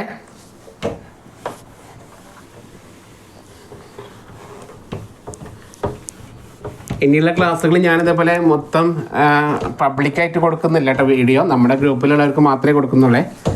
മാക്സിമം ഷെയർ ചെയ്യാതെ നോക്കിക്കഴിഞ്ഞാൽ നിങ്ങൾക്ക് നല്ലത്. ഓക്കെ, PSC പഠിക്കുമ്പോൾ നമ്മൾ ഒന്ന് ശ്രദ്ധിക്കുക. Okay, it is given that events A and B such that P of A equal to 1/4. P of Aയുടെ value 1/4 ആണ്. അതുപോലെ P of A given B ആണ് തന്നേക്കണേ, B തരുന്നില്ല കേട്ടോ. P of A given Bയുടെ value 1/2. P of B given Aയുടെ value 2/3. Then find P of B. Find P of B. ശരിക്കും B ഗിവന് okay ഒരു കണക്റ്റഡ് ആണേ. പി ഓഫ് എ തന്നിട്ടുണ്ട്, മനസ്സിലായോ? പി ഓഫ് എ തന്നിട്ടുണ്ട്, P of B given A ഉണ്ട്, P of A given B ഉണ്ട്. അതിൻ്റെ ഉള്ളിൽ നിന്ന് പി ഓഫ് ബി കണ്ടുപിടിക്കണം. അപ്പോൾ ശ്രദ്ധിക്കുമ്പോൾ ഈ 3 റിസൾട്ട് നമുക്ക് ആവശ്യമുണ്ട്. ഓക്കെ, അപ്പോൾ നമ്മൾ ഈ ഫോമുല ജസ്റ്റ് ഒന്ന് കൊടുത്താൽ മതി. ഗിവൺ എ വരുന്ന താഴെ വരുന്നത് ഇതല്ലേ? അപ്പോൾ അത് ആദ്യം എടുത്തു. P of B given A എന്ന് പറയുന്ന ഫോമുല എന്താണ്? P of A intersection B by P of A. ശരിയല്ലേ? ഇതല്ലേ ഫോമുല? 2 പേര് ഇൻ്റർസെക്ഷൻ ബൈ ഡിനോമിനേറ്റുള്ളത്. അപ്പോൾ പി ഓഫ് എനെ കൊണ്ട് മൾട്ടിപ്ലൈനെ വിളിക്കുന്ന പേരാണ്. അത് പറയാൻ വിട്ടുപോയിട്ട് അടുത്ത ക്ലാസ്സിലായിട്ട് ഡീറ്റെയിൽ ആയിട്ട് എടുക്കാവേ. മൾട്ടിപ്ലിക്കേഷൻ തിയറം ഇതിൽ പിടിച്ച് ഇങ്ങോട്ട് മൾട്ടിപ്ലൈ ചെയ്യാം. ഓക്കെ, അപ്പോൾ P of A into P of B given A equal to P of A intersection B. It is called multiplication theorem കേട്ടോ. മൾട്ടിപ്ലിക്കേഷൻ തിയറം ഓഫ് പ്രോബിലിറ്റി ഇതിനെ വിളിക്കുന്ന പേരാണ്. ഇതിനെ കണ്ട് മൾട്ടിപ്ലൈ ചെയ്യുക. അറിയാൻ വാല്യൂ 1/4 ഇൻറ്റു ഇതിൻ്റെ value 2/3 equal to P of A intersection B. അപ്പോൾ 2 4 വെട്ടി 2 അല്ലേ? അപ്പോൾ 1/6 ആണ് P of A intersection B. P of A intersection B 1/6 എന്ന് കിട്ടി. Then P of A given B ഇട്ടെടുത്തു. പി ഓഫ് എ ഗിവൺ ബിയുടെ ഫോമുല എന്താ? P of A intersection B by P of B. നമുക്ക് പി ഓഫ് ബി ആണ് ആവശ്യം. ഇതിനെ അങ്ങോട്ട് മൾട്ടിപ്ലൈ ചെയ്യുക, അതിനെ അങ്ങോട്ട് ഡിവൈഡ് ചെയ്യുക. P of B equal to P of A intersection B by P of A given B. അതായത് 1/6 ബൈ മറ്റേ 1/2 കേട്ടോ. 2 മുകളിലേക്ക് പോയി 2/6 വരും. ആൻസർ 1/3. ക്ലിയർ അല്ലേ? സിമ്പിളാണ്. അങ്ങോട്ടും ഇങ്ങോട്ടും ഒന്ന് അഡ്ജസ്റ്റ് ചെയ്ത് കൊടുത്താൽ മതി കേട്ടോ. ചുമ്മാ ഡെഫിനേഷൻ ഇട്ടിട്ട് അങ്ങോട്ടും ഇങ്ങോട്ടും ഓർത്ത് മാറ്റി വയ്ക്കുക. അപ്പോൾ ശ്രദ്ധിക്കുക, ഡെഫിനേഷൻസ് എല്ലാം നമ്മൾ ഓർമ്മയിൽ ഉണ്ടാവണം. അങ്ങോട്ടും ഇങ്ങോട്ടും മാറിപ്പോകരുതേ. ക്ലിയർ അല്ലേ? അപ്പോൾ ഈ ഒരു കാര്യം മനസ്സിലായെന്ന് വിചാരിക്കുന്നു. കുഴപ്പമില്ലല്ലോ?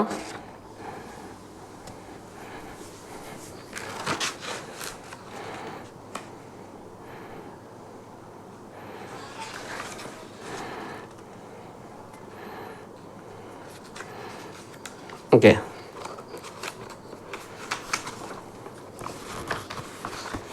ഒരു ക്വസ്റ്റ്യൻ ചെയ്യാണ്, ശ്രദ്ധിക്കുക. ഈ ഒരു ക്വസ്റ്റ്യൻ ചെയ്ത് നമ്മൾ നിർത്താൻ കുഴപ്പമില്ലല്ലോ. ലാസ്റ്റ് ക്വസ്റ്റ്യൻ കേട്ടോ.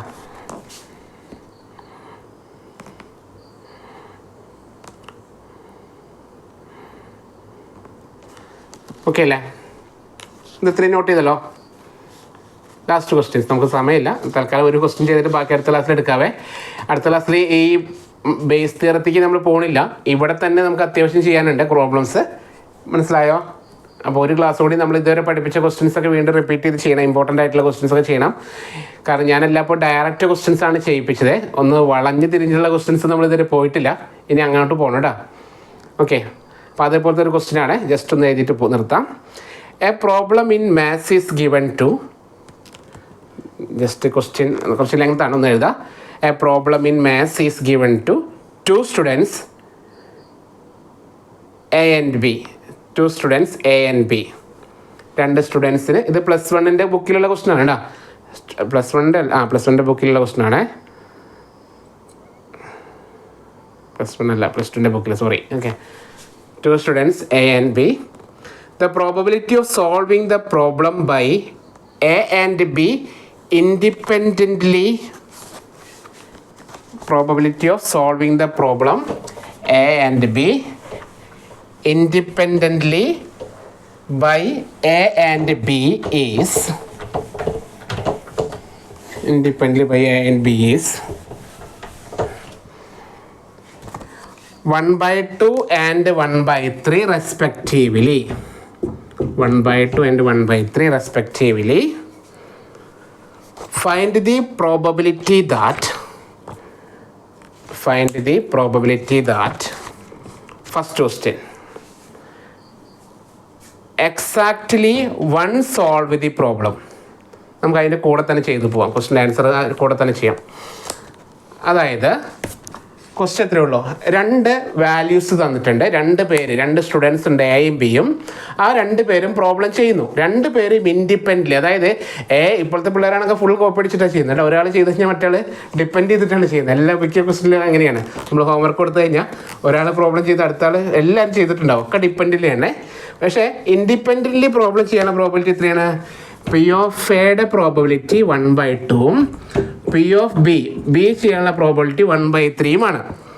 Okay, find the probability that, ഒന്നാമത്തെ question, exactly 1 solve the problem.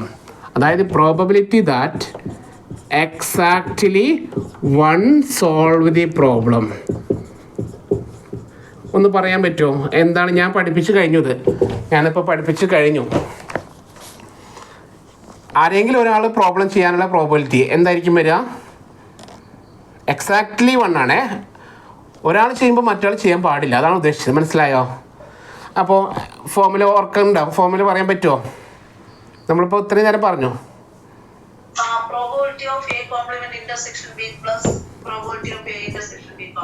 Okay, കറക്റ്റാണ്. P of A dash intersection B, അതായത് എ ചെയ്ത് ബി പ്രോബ്ലം ചെയ്യുമ്പോൾ എ ചെയ്യാൻ പാടില്ല, plus P of A intersection B dash. Okay, ചിലപ്പോൾ ഇങ്ങനെ ഡാഷ് കൊടുക്കും കേട്ടോ. ഇങ്ങനെ കൊടുക്കാറുണ്ട് ഡാഷിനെ, നമുക്ക് ഇഷ്ടമുള്ള പോലെ കൊടുക്കാം. ഞാൻ പുതിയ ടെക്സ്റ്റ് ബുക്കിൽ ഇങ്ങനെയാണ് കൊടുക്കുന്നത്, പഴയ ടെക്സ്റ്റ് ബുക്കിൽ മറ്റു ചില കൊടുക്കുന്നുണ്ട്. അപ്പോൾ നിങ്ങൾ ഇഷ്ടമുള്ള പോലെ നോക്കിക്കോളൂ.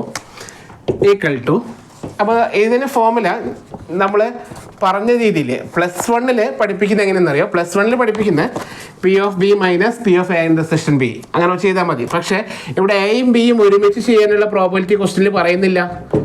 കാരണം എന്താ? അത് ഇൻഡിപെൻഡൻ്റ് ആണ്.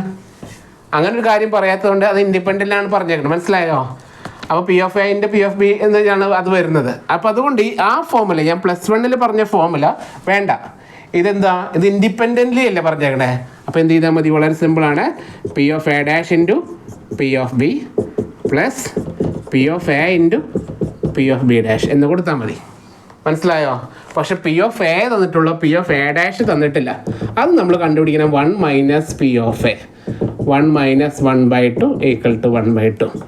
പി ഓഫ് ബി ഡാഷും നമുക്ക് തന്നിട്ടില്ല. 1 minus P of B, 1 minus 1/3 equal to 2/3. അത് രണ്ടും തന്നിട്ടില്ല. സബ്സ്റ്റിറ്റ്യൂട്ട് ചെയ്യാം. അപ്പോൾ ആൻസർ 1/2 ഇൻറ്റു 1/3 പ്ലസ് 1/2 ഇൻറ്റു 2/3 കേട്ടോ. അപ്പോൾ 1/6 plus 2/6 equal to 3/6 equal to 1/2. എഴുതിക്കോളൂ ആൻസർ 1/2. അപ്പോൾ ഒന്നാമത്തെ ക്വസ്റ്റ്യൻ കിട്ടിയില്ല. ഒരു ക്വസ്റ്റ്യൻ, അതിൽ 2 ക്വസ്റ്റ്യൻ കൂടി ഉണ്ട്.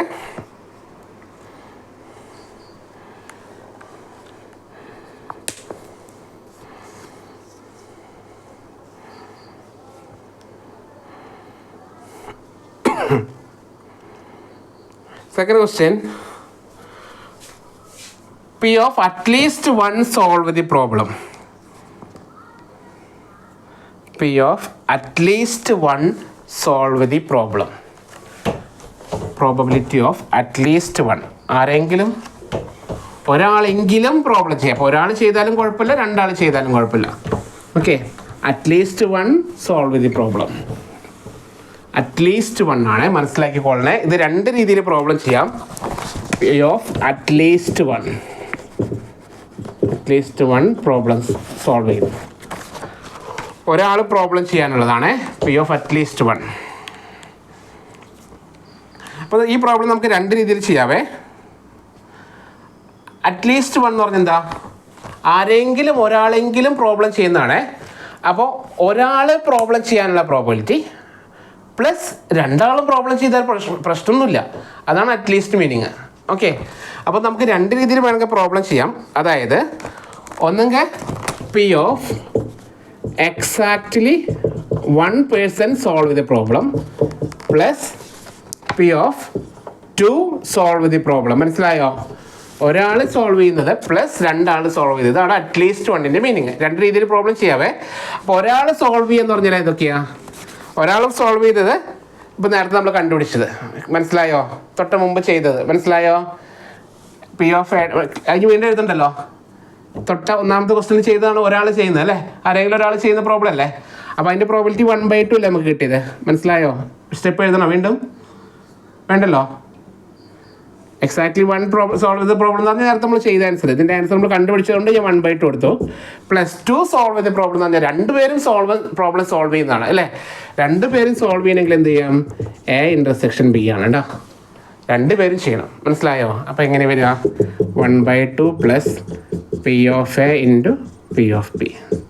അപ്പോൾ 1/2 പ്ലസ് 1/2 ഇൻറ്റു 1/3 അല്ലേ? അപ്പോൾ ആൻസർ സിംപ്ലിഫൈ ഫസ്റ്റ് 1/2 പ്ലസ് 1/6. ഇതിന് 6 കൊണ്ട് എൽസി എടുത്തു. എങ്ങനെ വരിക? ഞാൻ 3/6 പ്ലസ് 1/6. അപ്പോൾ 4/6 വരും. വെട്ടി കളയുമ്പോൾ 2/3 ഇടാം. ഓക്കെ, ഒന്നും ഇങ്ങനെ പ്രോബ്ലം ചെയ്യാം. +2ൻ്റെ ടെക്സ്റ്റ് ബുക്കിൽ പറയുന്നത് ഇത് +2ൻ്റെ ടെക്സ്റ്റ് ബുക്കിൽ വേറെ രീതിയിലാണ് പറയുന്നത്. അതുകൊണ്ട് ഞാൻ ജസ്റ്റ് ഒന്ന് പറഞ്ഞു തരികയാണേ. ഇത് സിമ്പിൾ ലോജിക്കായിട്ട് പറഞ്ഞാണ്. അറ്റ്ലീസ്റ്റ് വൺ സോൾവ് ചെയ്ത പ്രോബ്ലം എന്ന് പറഞ്ഞാൽ ഒരാൾ സോൾവ് ചെയ്യാനുള്ള പ്രോബിലിറ്റി പ്ലസ് 2 പേരും സോൾവ് ചെയ്യാനുള്ള പ്രോബിലിറ്റി ഇടാ. ക്ലിയർ അല്ലേ? ഇത് സിമ്പിൾ ലോജിക്കലായിട്ട് ആൻസർ പറഞ്ഞു, കുഴപ്പമില്ലല്ലോ. ഇനി നമുക്ക് +2ൻ്റെ ടെക്സ്റ്റ് ബുക്കിൽ പറയുന്ന രീതി ഒന്ന് നോക്കാം. ബാക്കിയാണ് +2 ടെക്സ്റ്റ് ബുക്കിൽ പറയുന്നത് അറ്റ്ലീസ്റ്റ് വൺ സോൾവ് ചെയ്ത പ്രോബ്ലം ചെയ്യാൻ പറഞ്ഞാൽ P of at least one solve the problem. അത് സിമ്പിൾ ലോജിക്കാണ്. സോൾവ് ദി പ്രോബ്ലം കാണാൻ ചോദിച്ചാൽ 1 minus P of none of them solve the problem. ആരും സോൾവ് ചെയ്യാൻ പാടില്ല. മനസ്സിലായോ? 2 സെയിം മീനിങ് ആണ്. ഒരാളെങ്കിലും പ്രോബ്ലം ചെയ്തു എന്ന് പറഞ്ഞ മീനിങ് ആരും പ്രോബ്ലം ചെയ്യാതിരിക്കാതിൻ്റെ ഓപ്പോസിറ്റ് അല്ലേ? മനസ്സിലായോ? അപ്പോൾ ക്ലിയർ, സിമ്പിൾ ലോജിക്കാണ്. ഒരാളെങ്കിലും പ്രോബ്ലം ചെയ്യണം എന്ന് പറഞ്ഞാൽ തുല്യം എന്ന് പറഞ്ഞാൽ ആരും പ്രോബ്ലം ചെയ്യാൻ പാടില്ല എന്ന് പറഞ്ഞതിൻ്റെ ഓപ്പോസിറ്റ് മീനിങ് അല്ലേ ഒരാളെങ്കിലും പ്രോബ്ലം ചെയ്യണം എന്നുള്ളത്? ഒന്ന് സിമ്പിളായിട്ട് ചിന്തിച്ച് നോക്കാം. ഓക്കെ അല്ലേ? അപ്പോൾ 1 മൈനസ് പി ഓഫ് നൺ എന്ന് പറഞ്ഞാൽ എന്താണ്? P of A dash intersection B dash. ആരും തന്നെ ചെയ്യുന്നില്ല. Clear? 1 minus P of A dash intersection B dash. അപ്പോൾ നമുക്ക് എന്നെ എഴുതാം 1 minus P of A dash into P of B dash. അത് തന്നെയാണ് വരിക കേട്ടോ. അപ്പോൾ എത്ര വരിക? 1 മൈനസ് 1/2 ഇൻറ്റു 2/3. 2 വെട്ടി 1 മൈനസ് 1/3. അപ്പോൾ 2/3 കേട്ടോ. ഓക്കെ, അപ്പോൾ അങ്ങനെ ആയാലും ചെയ്യാം. ഇതാണ് +2 ടെക്സ്റ്റ് ബുക്കിൽ പറയുന്ന രീതി. മറ്റത് ഞാൻ സിമ്പിൾ ലോജിക്കൽ പറഞ്ഞു തന്നുള്ളൂ കേട്ടോ. ഓക്കെ അല്ലേ? ഇതിൽ ഒരു ക്വസ്റ്റ്യൻ കൂടി ഉണ്ട് last. The problem is solved. Okay, last വണ്ണാണ്, ഇതോടുകൂടി നമ്മൾ നിർത്തുകയാണ്. പ്രോബ്ലം സോൾവ് ചെയ്തു, problem is solved. Okay, problem solve ചെയ്തെന്ന് പറഞ്ഞ മീനിങ് എന്താ? ആരെങ്കിലും ഒരാൾ പ്രോബ്ലം ചെയ്തു എന്നല്ലേ? ഓക്കെ, അതിനും ഈ സെയിം ആൻസറിനെ എഴുതാം. മനസ്സിലായോ? പ്രോബ്ലം ഈസ് സോൾവ്ഡ് എന്ന് പറഞ്ഞാൽ പ്രോബ്ലം ഇപ്പം എനിക്ക് 2 സ്റ്റുഡൻസ് ഉണ്ട്, ഞാൻ ഹോംവർക്ക് കൊടുത്തു, എന്നിട്ട് പറഞ്ഞാൽ കണ്ടുപിടിച്ചിട്ട് വരാം, ആൻസർ കണ്ടുപിടിച്ച് വരാം. എനിക്കറിയില്ല, എനിക്കറിയാത്ത ക്വസ്റ്റനാണ് ഞാൻ കൊടുത്തത് എന്ന് വെച്ചോ. എന്നിട്ട് എനിക്ക് ആൻസർ കിട്ടി. അതിൻ്റെ അർത്ഥം എന്താണ്? എനിക്ക് ആൻസർ കിട്ടി, അതിൻ്റെ ആൻസർ വരുന്നത് ആരെങ്കിലും ഒരാൾ പ്രോബ്ലം ചെയ്തു എന്നല്ലേ? അപ്പോൾ one of dum when solve the problem എന്ന് കിട്ടിട്ടാ. പ്രോബ്ലം ഈസ് സോൾവ്ഡ് എന്ന് പറഞ്ഞാൽ one of dum solve with problem. അപ്പോൾ സെയിം ആൻസർ ആണ് വരിക, 1 - P of none of them solve. ഒന്നുകിൽ അന്ന് എഴുതാം, അല്ലെങ്കിൽ നമ്മൾ നേരത്തെ പറഞ്ഞ അറ്റ്ലീസ്റ്റ് 1 സോൾവ് വിത്ത് പ്രോബ്ലം കൊടുക്കുക. അപ്പോൾ ആൻസർ 2/3 കിട്ടും കേട്ടോ. ക്ലിയർ അല്ലേ? ഓക്കെ,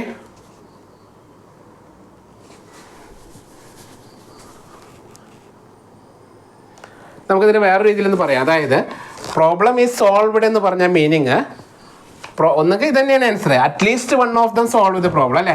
പ്രോബ്ലം ഈസ് സോൾവ്ഡ്, ഒരു ക്വസ്റ്റ്യൻ നമുക്ക് തന്നു, പ്രോബ്ലം സോൾവ്ഡ് എന്ന് പറഞ്ഞാൽ അറ്റ്ലീസ്റ്റ് ആരെങ്കിലും ഒരാൾ പ്രോബ്ലം ചെയ്തു എന്ന് ചെയ്യാം അല്ലേ?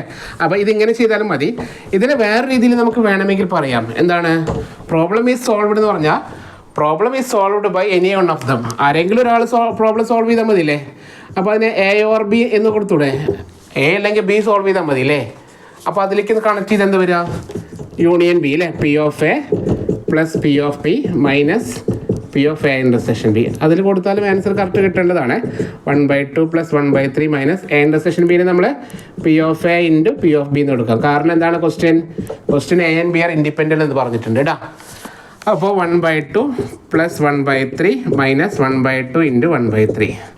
അപ്പോൾ എത്രയാണ് ഇത്? ഇത് LC എടുക്കുമ്പോൾ ഇതിനെ 3/6 എന്ന് എഴുതാം. ഇത് 2/6 മൈനസ് 1/6. 3 2 5 4/6. അപ്പോൾ 2/3 അല്ലേ? നേരത്തെ ആൻസർ അങ്ങനെയല്ലേ കിട്ടി? അപ്പോൾ അങ്ങനെയും ചെയ്യാം കേട്ടോ. 3 ഓപ്ഷനിൽ ഞാൻ പറയുന്നുണ്ട്, നിങ്ങൾക്ക് ഇഷ്ടമുള്ള പോലെ ചെയ്യാം. ഒന്ന് സിമ്പിളായിട്ട് ചിന്തിച്ചാൽ മതിയേ. Okay, at least 1 of them solve എന്ന് പറഞ്ഞാൽ ഒന്നെങ്കിൽ ഒരാൾ സോൾവ് ചെയ്യുന്ന പ്രോബ്ലം 2 ആൾ സോൾവ് ചെയ്യുന്നത്, അറ്റ്ലീസ്റ്റ് 1 അല്ലേ? അങ്ങനെ എഴുതിയിട്ട് കൂട്ടിയാലും 2/3 ആണ് ആൻസർ കിട്ടുന്നത്. അല്ലെങ്കിൽ 1 - P of none of them solve എന്ന് കൊടുത്താലും 2/3 തന്നെയാണ് കിട്ടുന്നത്. അല്ലെങ്കിലോ A or B, P of A union B വെച്ചിട്ട് ഫോർമുല യൂസ് ചെയ്താലും A അല്ലെങ്കിൽ B പ്രോബ്ലം സോൾവ് ചെയ്തു എന്ന മീനിങ് അല്ലേ? പ്രോബ്ലം ഈ സോൾവ് എന്ന് പറഞ്ഞാൽ ഒന്നെങ്കിൽ A പ്രോബ്ലം ചെയ്തു അല്ലെങ്കിൽ B ചെയ്തു, അത് യൂണിയൻ B എടുത്താലും ആൻസർ സെയിം ആണ് കേട്ടോ. അത് മനസ്സിലാക്കാൻ വേണ്ടി ഞാൻ ജസ്റ്റ് നോക്കിയെന്നുള്ളൂ. അപ്പോൾ ഇതിൽ ജസ്റ്റ് തുടങ്ങുന്നേ ഉള്ളൂ. എനിക്ക് ഓരോ ക്ലാസ് കഴിയുന്നതോറും എനിക്ക് അത്രയും തൃപ്തിയാവുന്നില്ല. നിങ്ങൾക്ക് എങ്ങനെയാണ് മനസ്സിലാവേണ്ടതെന്ന് എനിക്ക് അറിയുന്നില്ല. കാരണം നോക്കുമ്പോൾ ഇഷ്ടംപോലെ ക്വസ്റ്റ്യൻസ് ഉണ്ടെന്നേ. അപ്പോൾ ഇതൊക്കെ ഞാൻ എങ്ങനെ പഠിപ്പിക്കും ഇങ്ങനെ ആഴ്ചയിൽ 3 ദിവസം കണ്ട് എനിക്ക് അറിയുന്നില്ല. അതുകൊണ്ട് അടുത്ത ക്ലാസ് മുതൽ നമുക്ക് കുറച്ചുകൂടി ക്ലാസ്സിൻ്റെ എണ്ണം കൂട്ടണമെന്ന് വിചാരിക്കുന്നു. മാക്സിമം ഇപ്പോൾ നമ്മുടെ ലൈവ് ക്ലാസ്സിൽ അറ്റൻഡ് ചെയ്ത എണ്ണം കുറവാണ്. എല്ലാവരും റെക്കോർഡഡ് കാണാൻ തോന്നുന്നു. ഓക്കെ, അപ്പോൾ എല്ലാവരോടും ജസ്റ്റ് വർക്കൗട്ട് ചെയ്യുക. എന്തെങ്കിലും ക്ലാസ്സിലെ അഭിപ്രായം ഉണ്ടെങ്കിൽ പറയാം കേട്ടോ. ഓക്കെ അല്ലേ? അപ്പോൾ ബൈ, അടുത്ത ക്ലാസ്സിൽ കാണാം. Thank you.